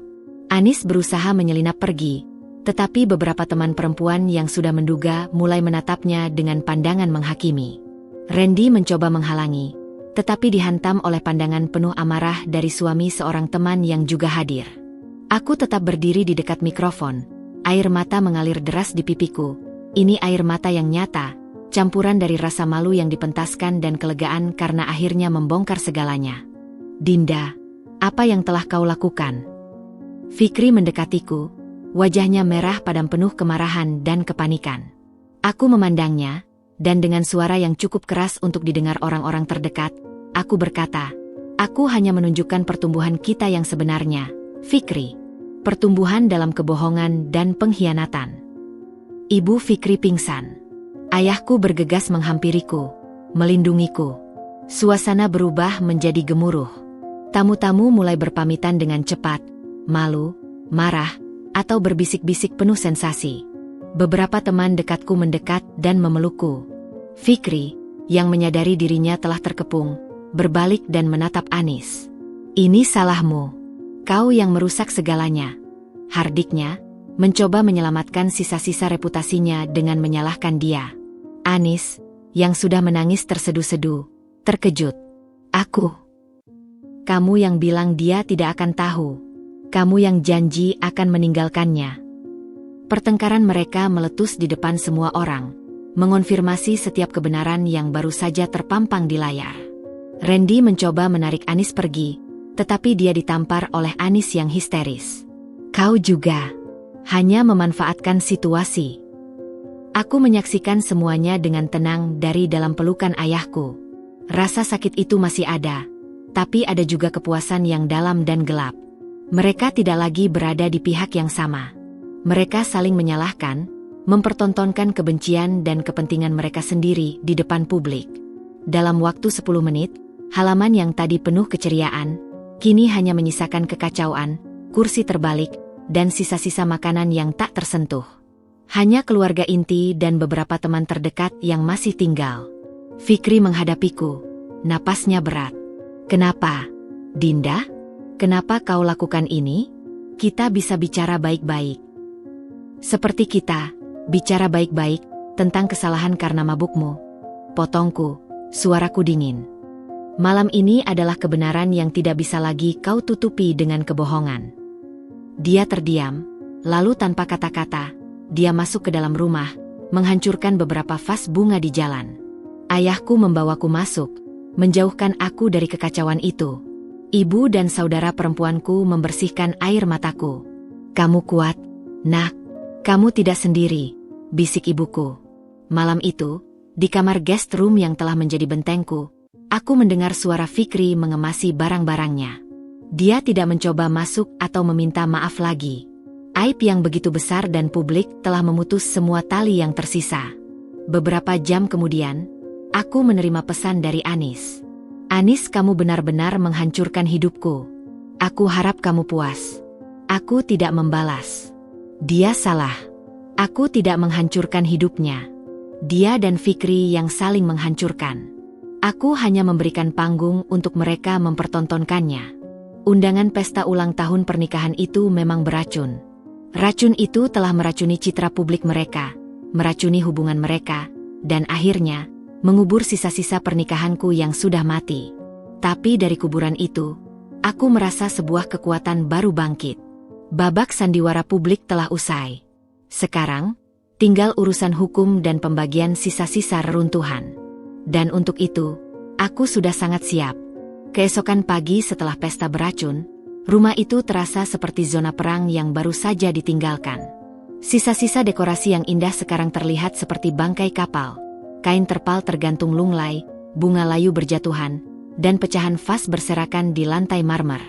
Sunyi yang menyelimuti terasa lebih tebal dari kabut, dipenuhi oleh getaran kemarahan dan rasa malu yang tertinggal. Aku turun ke dapur, masih mengenakan gaun wine red yang kini kusut dan bernoda air mata. Aku tidak peduli. Ada rasa bebas yang aneh di tengah kekacauan ini. Tidak perlu lagi berpura-pura. Tidak perlu lagi menyembunyikan fakta bahwa rumah ini adalah medan pertempuran. Fikri sudah pergi. Mobilnya tidak ada di garasi. Aku memeriksa kamarnya, lemari pakaian setengah kosong, toilet pribadinya bersih dari barang-barangnya. Dia telah pergi dengan diam-diam di tengah malam, mungkin ke apartemennya yang kuduga dimiliki bersama dengan Randy, atau mungkin ke hotel. Tidak penting lagi. Ponselku bergetar tak henti-hentinya sejak pagi. Pesan dari keluarga, teman-teman yang hadir semalam, dan tentu saja, dari orang-orang yang hanya mendengar gosip. Aku mengabaikan semuanya kecuali pesan dari Mbak Lita, pengacaraku. Mbak Lita klien sudah confirm berita sampai ke telinga mereka. Besok bisa meeting untuk finalisasi gugatan. Aku bisa. Saya siap. Tiba-tiba, bel rumah berbunyi. Melalui intercom, terlihat wajah Ibu Fikri, Ibunda Sri, dengan mata bengkak dan wajah yang seakan menua 10 tahun dalam semalam. Aku menghela napas, lalu membukakan pintu. Belum sempat dia bicara, air matanya sudah mengalir lagi. Dinda, nak, maafkan ibu. Ibu tidak tahu. Ibu tidak pernah menduga anak ibu bisa. Ucapnya terisak. Hatiku tersentuh, tapi juga mengeras. Ibunda Sri adalah orang baik yang selalu memperlakukanku seperti anak sendiri. Tapi darah tetap darah. Ini bukan kesalahan ibu, kataku, mempersilakannya masuk. Silakan duduk. Dia duduk di sofa, tangannya gemetar memegang sapu tangan. Dia tidak pulang ke rumah kami. Ayahnya marah besar, mengusirnya. Bilang tidak ada anak seperti itu di keluarga kami.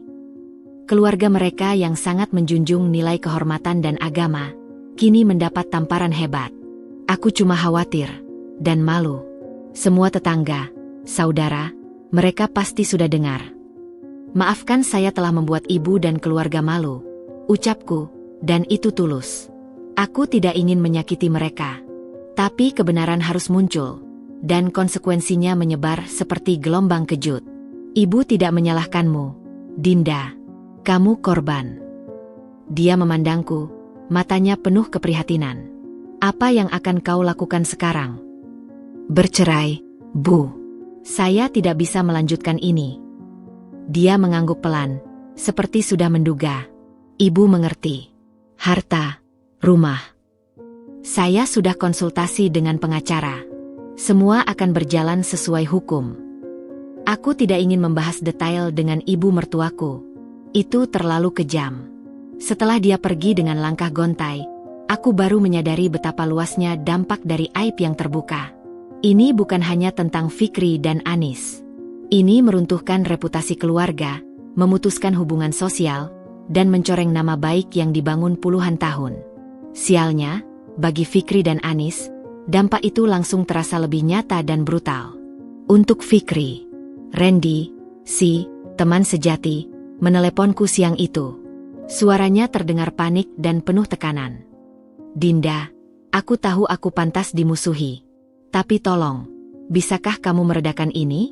Fikri, dia seperti orang gila sekarang. Perusahaannya apa, Randy? Tanyaku dingin.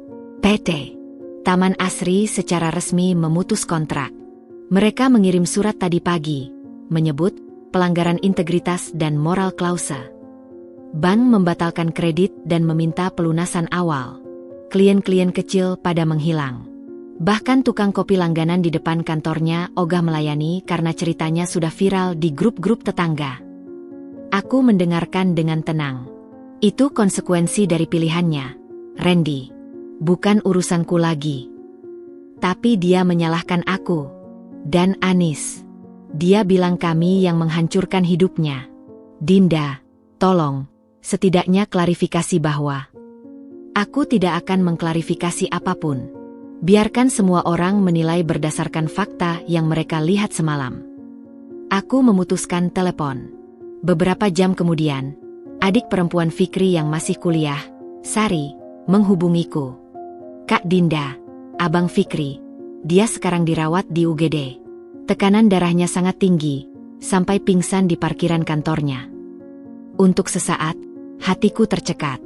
Tapi kemudian aku ingat erangannya di rekaman itu, bisikan mesranya kepada Anis. Semoga dia cepat sembuh, ucapku, lalu menutup telepon. Empati itu ada, tapi tidak cukup untuk mengubah apapun. Untuk Anis, nasibnya mungkin lebih cepat dan lebih pedas. Perusahaan tempatnya bekerja, sebuah perusahaan fashion milik teman SMA kami, Maya, memecatnya siang itu secara langsung.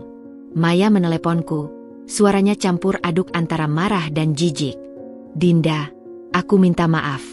Aku baru tahu dari cerita orang-orang. Anis, selama ini dia memakai diskon karyawan untuk beli barang dan menjualnya lagi di luar. Tapi yang lebih parah, dia menggunakan kantor dan jaringan perusahaan untuk mendekati klien kaya, termasuk suaminya klien kita. Aku tidak bisa mempertahankan orang seperti itu. Reputasi perusahaan bisa hancur. Ternyata, skandal ini membuka kotak Pandora keburukan Anis lainnya. Aku tidak terkejut. Satu lagi, Dinda, lanjut Maya.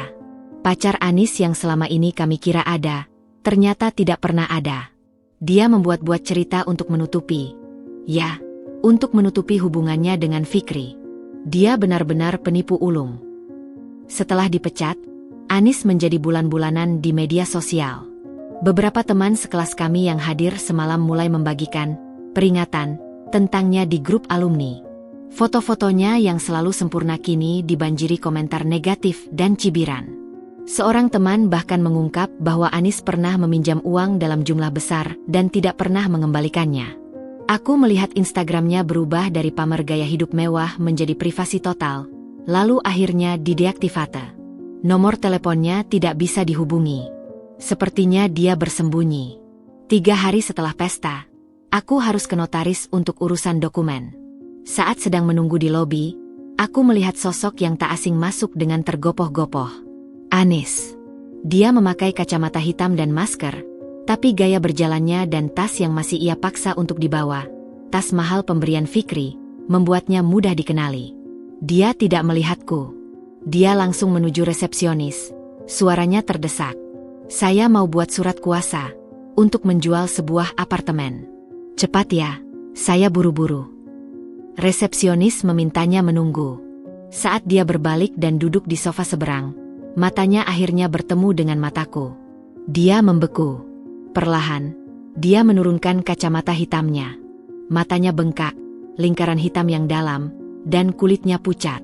Dia tidak lagi seperti sosok yang bersinar dan penuh percaya diri di pesta tahun baru. Kami saling memandang dalam keheningan yang tegang. Lalu, dengan gerakan lambat, aku mengangguk kecil padanya. Tidak ada senyuman. Tidak ada cibiran. Hanya pengakuan diam bahwa kami ada di sini, di tempat yang sama, hidup kami hancur oleh orang yang sama, walaupun dengan cara yang berbeda. Dia menatapku sejenak, lalu air mata mengalir di balik kacamata hitamnya. Dia segera mengangkat kacamatanya lagi, memalingkan muka, dan berdiri. Saya akan kembali lain waktu, bisiknya pada resepsionis, lalu hampir berlari keluar. Dia sedang berusaha menjual apartemen pemberian Fikri. Likuidasi aset. Karena mungkin Fikri sudah tidak bisa lagi memberinya uang. Atau karena dia butuh uang untuk menghilang. Karma tidak selalu datang seperti petir. Kadang, ia datang seperti air yang menetes pelan, mengikis fondasi kehidupan mereka sedikit demi sedikit hingga runtuh. Bagi Fikri, karmanya adalah kehilangan segala yang ia bangun. Reputasi, bisnis, keluarga, dan harga diri. Bagi Anis, karmanya adalah kehilangan topengnya, dikucilkan, dan akhirnya menyadari bahwa cinta yang ia perjuangkan ternyata rapuh dan bersyarat pada uang dan kenyamanan. Aku keluar dari kantor notaris, menghirup udara segar. Langit berwarna biru kelabu. Aku tidak merasa bahagia melihat penderitaan mereka. Tapi aku merasa adil. Dunia, dengan caranya sendiri, telah menyeimbangkan timbangan. Dan kini, dengan mereka yang sedang sibuk menghadapi konsekuensi dari tindakan mereka sendiri, aku bisa fokus pada langkah selanjutnya. Membangun kembali hidupku, tanpa topeng, tanpa sandiwara, dan tanpa mereka. Babak pembalasan mungkin sudah mencapai puncaknya, tetapi babak pemulihan dan kebebasan baru saja dimulai. Suasana di rumah selama beberapa minggu setelah pesta itu seperti museum yang ditinggalkan. Setiap sudut berbisik tentang masa lalu, tetapi juga terasa kosong dan steril. Fikri tidak pernah kembali, kecuali sekali untuk mengambil dokumen penting. Kami bertemu dengan tatapan dingin di ruang tamu, bagaikan dua diplomat dari negara yang baru saja memutuskan hubungan. Tapi tekanan eksternal rupanya telah meremukkan pertahanannya. Status sosialnya hancur, bisnisnya diambang kebangkrutan, dan keluarganya masih menolaknya. Sementara aku, dengan dukungan keluarga dan bukti-bukti kuat, bergerak mantap dalam proses perceraian. Aku tahu dia akan mencoba bertahan pada satu hal, uang dan aset. Dia akan berusaha mempertahankan rumah ini, tabungan, dan investasi yang sebagian besar adalah hasil jerih payahku juga.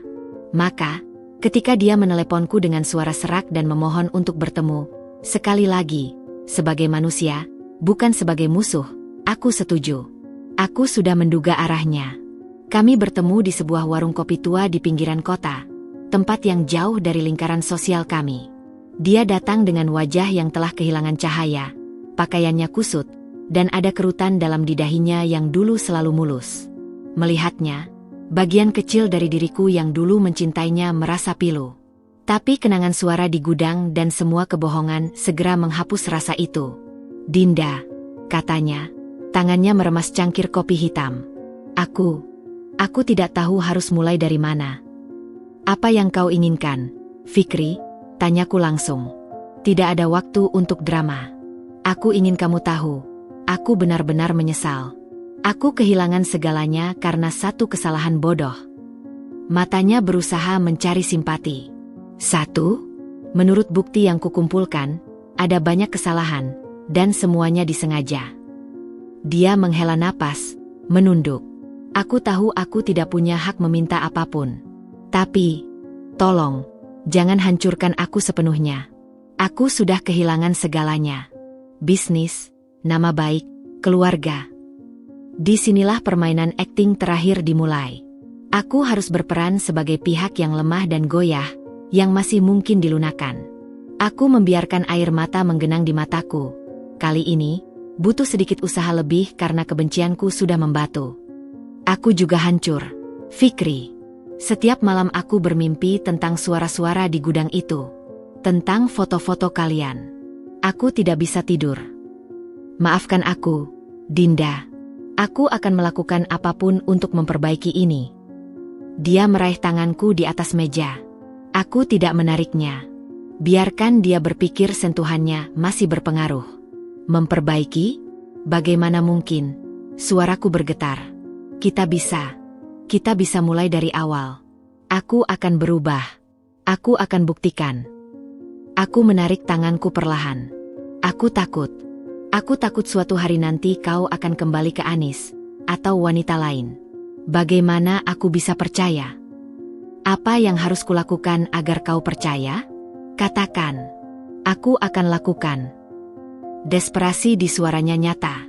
Dia terjebak dalam keputusasaan dan melihatku sebagai satu-satunya tali penyelamat. Tali yang bisa memberinya akses kembali pada stabilitas finansial yang selama ini kusediakan. Aku berpura-pura berpikir dalam-dalam, memandang keluar jendela. Lalu, dengan suara pelan seolah-olah itu adalah ide yang baru terlintas, aku berkata, Aku butuh jaminan. Bukan janji kata-kata, tapi jaminan yang nyata. Bahwa jika kau menyakitiku lagi, aku tidak akan ditinggalkan tanpa apa-apa. Dia mendengarkan dengan seksama, matanya berbinar sedikit. Dia pikir ini tentang harta. Dan baginya, harta masih bisa dicari lagi nanti asalkan hubungan pulih. Kau mau aku menandatangani apa? Perjanjian pranikah? Kita kan sudah menikah. Perjanjian pasca nikah. Koreksiku. Sebuah perjanjian yang mengatur pembagian harta jika perceraian benar-benar terjadi, dengan syarat yang sangat menguntungkan aku jika kau berselingkuh lagi, atau jika terbukti ada perselingkuhan lain yang selama ini terjadi. Wajahnya berkerut. Ini berisiko baginya. Tapi dalam keputusasaan, logika sering kalah. Aku tidak akan berselingkuh lagi. Aku bersumpah. Kalau begitu, kamu tidak perlu takut menandatanganinya. Itu hanya jaminan untukku agar aku bisa merasa aman untuk mencoba lagi. Aku memberi penekanan pada dua kata terakhir. Umpan yang sempurna. Dia terdiam lama, meminum kopinya yang mungkin sudah dingin. Aku bisa melihat pertarungan dalam pikirannya. Keinginan untuk segera keluar dari kekacauan ini dengan memiliki kembali rumah dan hidup yang nyaman, versus risiko kehilangan lebih banyak harta. Oke. Akhirnya dia mengeluarkan kata itu. Seperti menarik napas terakhir. Aku akan tanda tangani. Tunjukkan padaku. Aku akan minta pengacaraku menyusun draftnya. Tapi ingat, Fikri, tatapku dalam-dalam, ini adalah tanda kepercayaan terakhir dariku. Jika kau bermain-main dengan ini, aku tidak akan. Aku serius, Dinda. Aku ingin kamu kembali. Ucapannya terdengar tulus. Karena mungkin saat itu juga dia membohongi dirinya sendiri, meyakinkan bahwa dengan memperbaiki hubungan, hidupnya akan kembali normal. Pertemuan dengan Mbak Lita dilakukan diam-diam di studio desainku.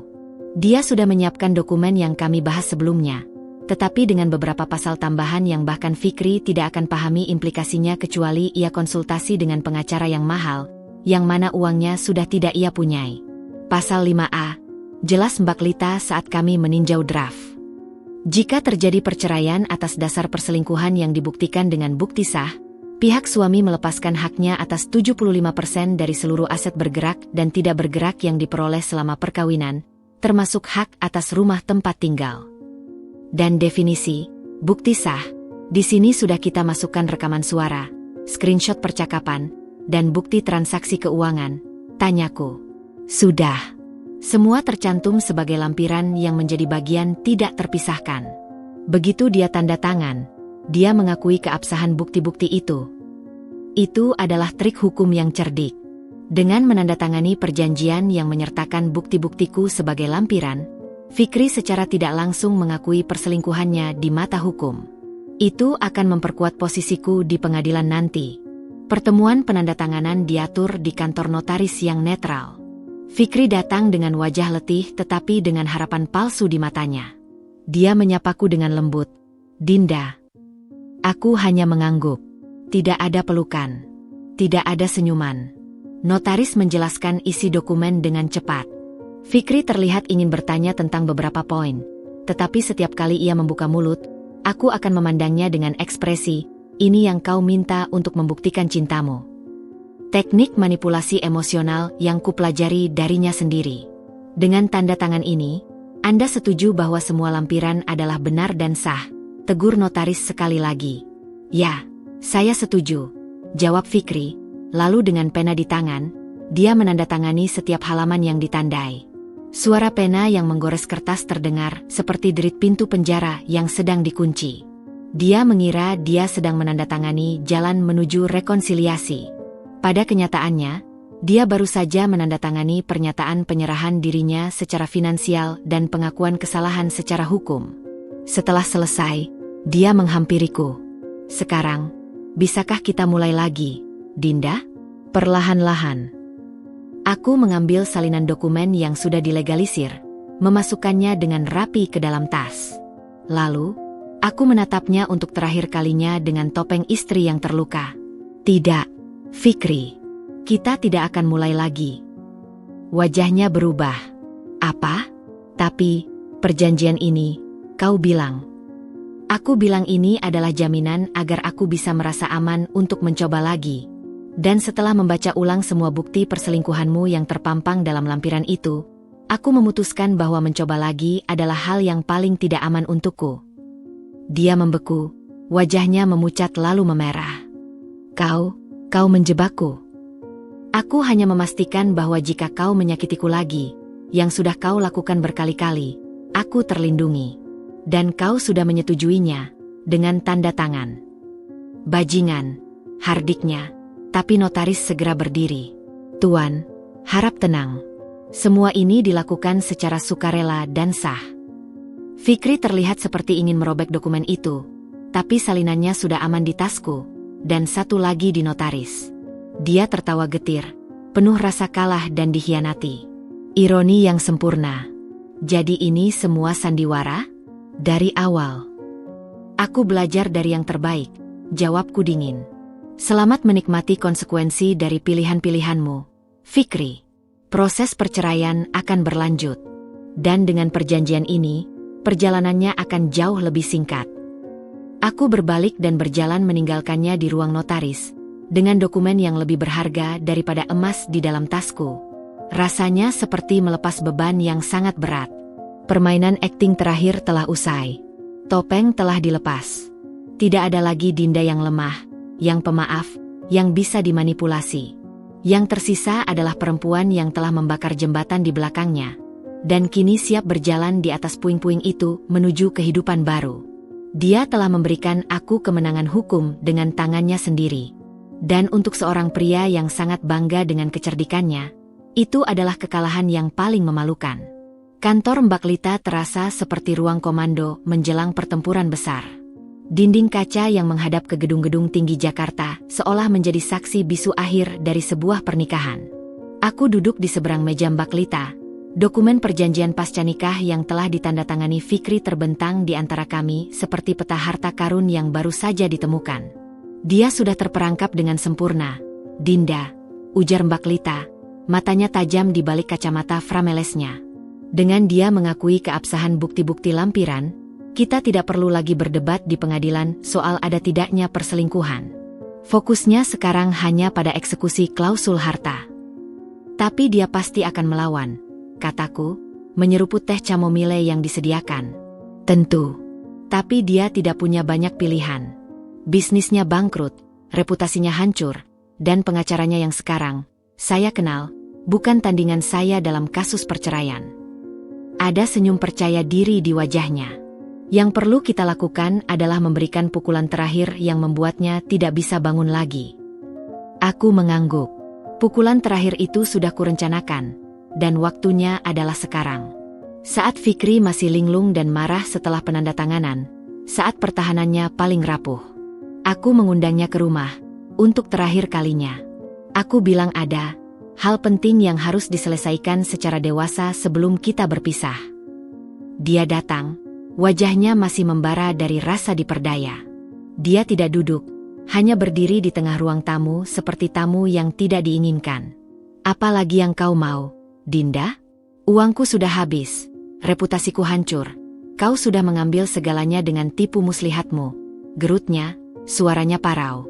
Aku hanya ingin kamu mendengar sesuatu, Fikri. Sebelum kita benar-benar berpisah. Aku mengambil remote kecil dari meja, lalu menekan sebuah tombol. Speaker Bluetooth yang tersambung dengan ponselku mulai mengeluarkan suara.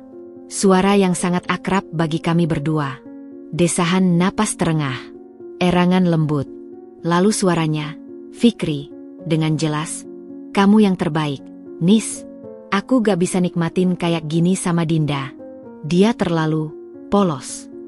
Dia membeku. Darah seolah surut dari wajahnya.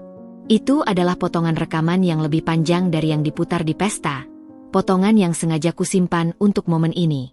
"Itu, di gudang," bisiknya, terkekeh getir. "Iya, rekaman aslinya. Bukan cuma potongan." Aku mematikan rekaman. Aku sudah mendengarnya ratusan kali. Setiap kata, setiap erangan. Aku bahkan sudah hafal. "Kenapa kau lakukan ini? Mau menyiksaku lebih dalam?"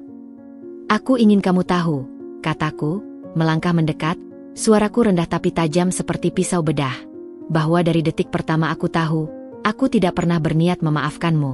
Setiap senyum, setiap kata manis, setiap percakapan dengan Anis yang kubuat, semuanya adalah sandiwara. Seperti sandiwara yang kalian mainkan di belakang punggungku." Matanya membesar. Dia menyadari skala penipuanku. "Aku mengumpulkan bukti. Aku menjatuhkan bisnismu. Aku membuat Anis dipecat dan dikucilkan. Aku merancang pesta itu untuk menghancurkan kalian di depan semua orang. Dan aku memanipulasi MU untuk menandatangani perjanjian itu." Setiap kalimat adalah pukulan. Dia terhuyung mundur, seperti fisiknya menerima dampaknya. Kau monster. Aku belajar dari monster terbaik, dari kamu dan sahabatku." Aku mengambil sebuah map dari atas meja. "Ini adalah gugatan cerai resmi, dengan lampiran perjanjian yang sudah kau tanda tangani. Kamu akan menyerahkan 75% aset kita, termasuk rumah ini, tabungan pensiun, investasi saham, deposito rahasiamu yang di bank lain, semuanya." "Aku tidak punya deposito rahasia," potongnya, defensif. "Oh, ada. Atas nama kamu, di Bank Nusantara Cabang Sudirman, nomor rekening 804. Aku membacakan detailnya, persis seperti yang ditemukan forensik akuntan di Singapura." Wajah Fikri benar-benar pucat. "Dengan saldo terakhir 347 juta. Uang yang seharusnya untuk renovasi rumah, kan? Tapi lebih enak dipakai untuk membiayai weekend romantis dengan Anis di Bandung." Dia tidak bisa berkata-kata. Seluruh strategi, semua rahasia, telah terbongkar. "Pengacaraku akan menyampaikan ini ke pengadilan besok. Jika kamu melawan, semua bukti, termasuk rekaman itu, akan menjadi konsumsi publik yang lebih luas. Media mungkin akan tertarik. Kisah pengusaha muda dan perselingkuhan dengan sahabat istri. Judul yang menarik, ya. Kau tidak akan berani. Coba aku." Aku menatapnya tanpa bling. Aku sudah kehilangan segalanya, Fikri. Rasa malu sudah tidak ada lagi. Tapi kamu masih punya sisa-sisa harga diri yang ingin kau jaga. Atau lebih tepatnya, ilusi tentang harga diri itu. Dia menarik napas dalam, tubuhnya gemetar. Kemarahan, keputusasaan, dan kekalahan bercampur menjadi satu di raut wajahnya. "Jadi selama ini, rasa bersalahku, permohonan maafku, itu semua untukmu hanya bahan tertawaan." "Bukan tertawaan, koreksiku. Bahan bakar. Setiap kali kamu berpura-pura menyesal, itu mengingatkanku betapa mudahnya kamu berbohong. Dan itu memberiku kekuatan untuk melanjutkan rencanaku." Diam yang panjang menyelimuti ruangan. Hanya terdengar suara kipas angin dan detak jantungku yang keras di telingaku sendiri. "Aku mencintaimu sekali, Dinda," ucapnya tiba-tiba, suaranya hancur. "Sebelum semua ini." Aku menatapnya, dan untuk pertama kalinya sejak pengkhianatan itu, aku melihat sisa-sisa pria yang dulu kukasihi, hanya secuil, hampir tak terlihat. Tapi itu sudah terlambat. Terlalu terlambat. Dan aku mempercayaimu sekali, Fikri. Sebelum kau memutuskan bahwa persahabatan dan pernikahan kita layak dikhianati di gudang belakang, di pesta ulang tahun pernikahan kita sendiri. Aku menyerahkan map berisi dokumen kepadanya. Ini salinannya untukmu. Prosesnya akan dimulai. Jangan coba menghindar atau melawan. Aku punya lebih banyak yang bisa kau hilangkan. Dia menerima map itu, tangannya gemetar. Lalu, tanpa kata-kata lagi, dia berbalik dan berjalan meninggalkan rumah itu. Langkahnya tidak lagi mantap seperti arsitek sukses yang dulu. Langkahnya adalah langkah orang yang kalah, yang dikalahkan oleh rencana yang lebih rapi, kesabaran yang lebih panjang, dan rasa sakit yang telah berubah menjadi keteguhan baja. Aku berdiri di teras, menyaksikan mobilnya menghilang di ujung jalan. Tidak ada kelegaan yang meluap. Tidak ada kemenangan yang dirayakan. Hanya ada kehampaan yang luas dan tenang. Seperti setelah badai besar berlalu, yang tersisa hanya tanah yang tandus tetapi bersih, siap untuk ditanami sesuatu yang baru. Pukulan terakhir telah diberikan. Tidak dengan teriakan atau kekerasan, tapi dengan kebenaran yang tak terbantahkan dan dokumen-dokumen yang sah. Dia telah kehilangan segalanya. Istri, sahabat, bisnis, reputasi, dan sekarang, separuh lebih dari hartanya. Aku kembali ke dalam rumah, ruangan yang akan segera sepenuhnya menjadi milikku. Aku berjalan ke gudang belakang, tempat segalanya bermula. Kubuka pintunya. Ruangan itu masih kosong, berdebu. Tapi sekarang, ia tidak lagi menyimpan hantu yang mengerikan. Ia hanya sebuah ruangan. Aku akan mengubahnya menjadi studio keramik kecil, atau mungkin perpustakaan. Aku menutup pintu gudang, menguncinya. Bukan karena takut, tapi untuk menandai akhir dari sebuah bab. Bab yang penuh dengan kepalsuan, pengkhianatan, dan balas dendam telah berakhir. Besok, bab baru akan dimulai. Dan untuk bab itu, aku, Dinda, akan menjadi satu-satunya penulisnya. Proses perceraian berjalan dengan lancar. Terlalu lancar, menurut standar hukum. Fikri, yang telah kehilangan tenaga dan sumber daya untuk bertarung, pada akhirnya menyetujui semua klausul perjanjian. Pengadilan mengesahkannya dengan cepat. Rumah ini menjadi milikku sepenuhnya, bersama dengan 75% aset lainnya. Rekening deposito rahasianya, yang sekarang hanya berisi sisa-sisa setelah digunakan untuk membayar utang-utang bisnisnya yang kolaps, berpindah atas namaku. Perusahaan Gria Karya dinyatakan pilot, dan namanya tercoret dari daftar konsultan terpercaya. Dia menghilang dari lingkaran kehidupan yang dulu kami bagi. Kabar terakhir yang kudengar dari mantan iparku, Sari, adalah bahwa Fikri bekerja sebagai manajer proyek di sebuah kota kecil di Jawa Tengah, jauh dari gemerlap Jakarta yang dulu dipujanya. Dia hidup sederhana, katanya, menghindari pertanyaan tentang masa lalu. Anis, nasibnya lebih suram. Upayanya menjual apartemen gagal karena ternyata apartemen itu masih dalam KPR yang macet. Dia terpaksa pindah ke rumah kontrakan sederhana di pinggiran kota. Dan menurut kabar burung, dia bekerja sebagai kasir di sebuah minimarket.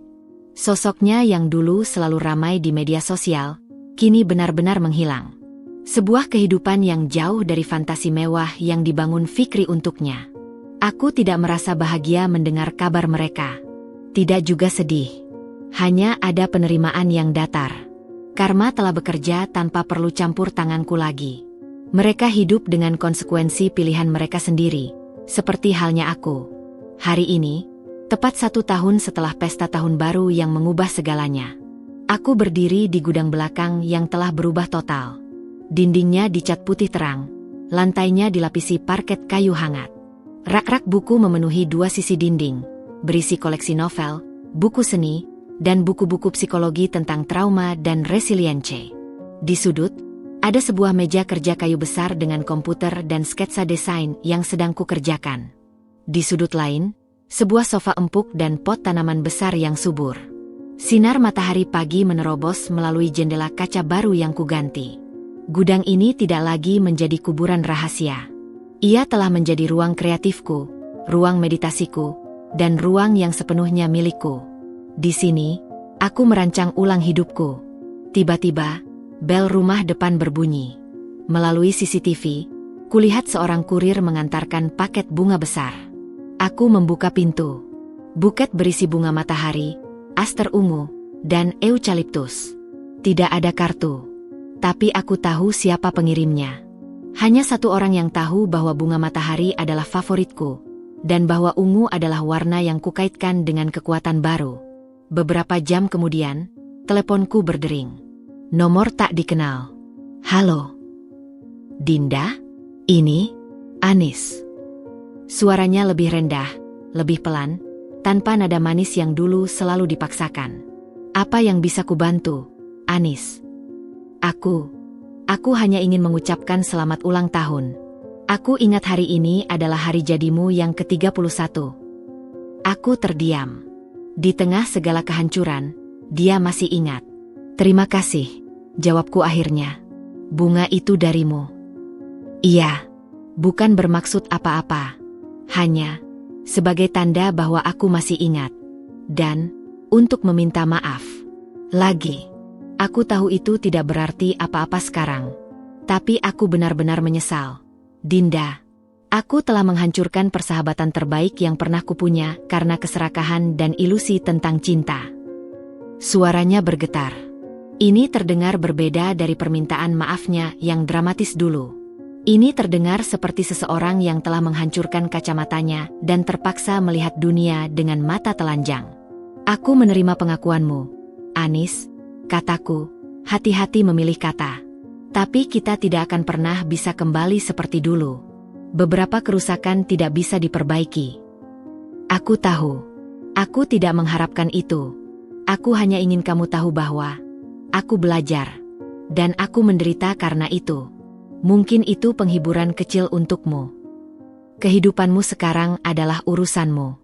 Penderitaanmu bukan lagi urusanku atau penghiburanku. Ucapanku tegas tapi tidak kejam. Aku berharap kamu bisa menemukan kedamaian, Anis. Jauh dari drama dan kebohongan. Dia terisak di seberang telepon. Kamu selalu lebih baik dariku. Terima kasih, Dinda. Selamat ulang tahun. Dia menutup telepon. Aku meletakkan telepon, memandangi bunga-bunga itu. Aku tidak membuangnya. Aku meletakkannya di vas di tengah meja makan. Mereka cantik. Dan mereka adalah pengingat bahwa bahkan di antara puing-puing, sesuatu yang baru bisa tumbuh, bukan persahabatan, tapi mungkin pengertian yang pahit dan dewasa. Malam harinya, aku tidak mengadakan pesta besar. Hanya ada beberapa orang tuaku, saudara perempuanku, Mbak Lita, yang telah menjadi teman, dan dua sahabat lama yang tidak pernah memilih sisi dan tetap mendukungku tanpa menghakimi. Kami makan malam sederhana di teras belakang, bercerita, dan tertawa. Tawa yang ringan, tanpa beban. Saat mereka pulang, aku kembali ke ruang perpustakaan bekas gudang itu. Aku mengambil buku harian yang kusembunyikan di antara rak-rak. Halaman-halamannya penuh dengan kemarahan, rencana balas dendam, sketsa desain, dan kemudian, perlahan-lahan, dengan kutipan-kutipan penyembuhan, daftar hal-hal yang disyukuri, dan ide-ide untuk bisnis desain interiorku yang kini semakin maju. Di halaman terakhir, aku menulis hari ini. Setahun yang lalu, aku berpikir dunia telah berakhir. Hari ini, aku menyadari dunia itu hanya berubah bentuk. Aku kehilangan seorang suami dan seorang sahabat. Tapi aku menemukan diriku sendiri. Dan diriku ini ternyata lebih kuat, lebih cerdas, dan lebih berharga daripada yang pernah mereka, atau bahkan aku sendiri, duga. Aku menutup buku harian itu. Aku tidak perlu lagi menyembunyikannya. Aku berjalan ke jendela, memandang langit Jakarta yang jarang memamerkan bintang-bintang. Di suatu tempat di luar sana, dua orang yang dulu sangat berarti menjalani hidup mereka dengan konsekuensi. Dan di sini, aku menjalani hidupku dengan pilihan. Ruang kosong yang ditinggalkan oleh kepergian mereka, kini telah terisi. Terisi oleh karya, oleh ketenangan, oleh persahabatan sejati, dan oleh versi diriku yang tidak akan pernah lagi mengizinkan siapapun merendahkannya. Tidak ada happy ending yang manis dan sederhana. Tidak ada pelukan rekonsiliasi. Yang ada adalah paacheful continuation. Sebuah kelanjutan yang damai. Aku mematikan lampu, meninggalkan ruang perpustakaan, dan berjalan menuju kamar tidur utama, kamar yang sekarang sepenuhnya milikku, dengan tempat tidur besar yang bisa kuseluruhi sendiri tanpa ada yang mengklaim separuhnya. Tidurku malam itu nyenyak, tanpa mimpi buruk, untuk pertama kalinya dalam waktu yang sangat lama. Besok adalah hari pertama di tahun ke-32 hidupku. Dan untuk pertama kalinya sejak lama, aku menantikannya dengan senyuman yang asli, yang berasal dari dalam, bukan dari balik topeng.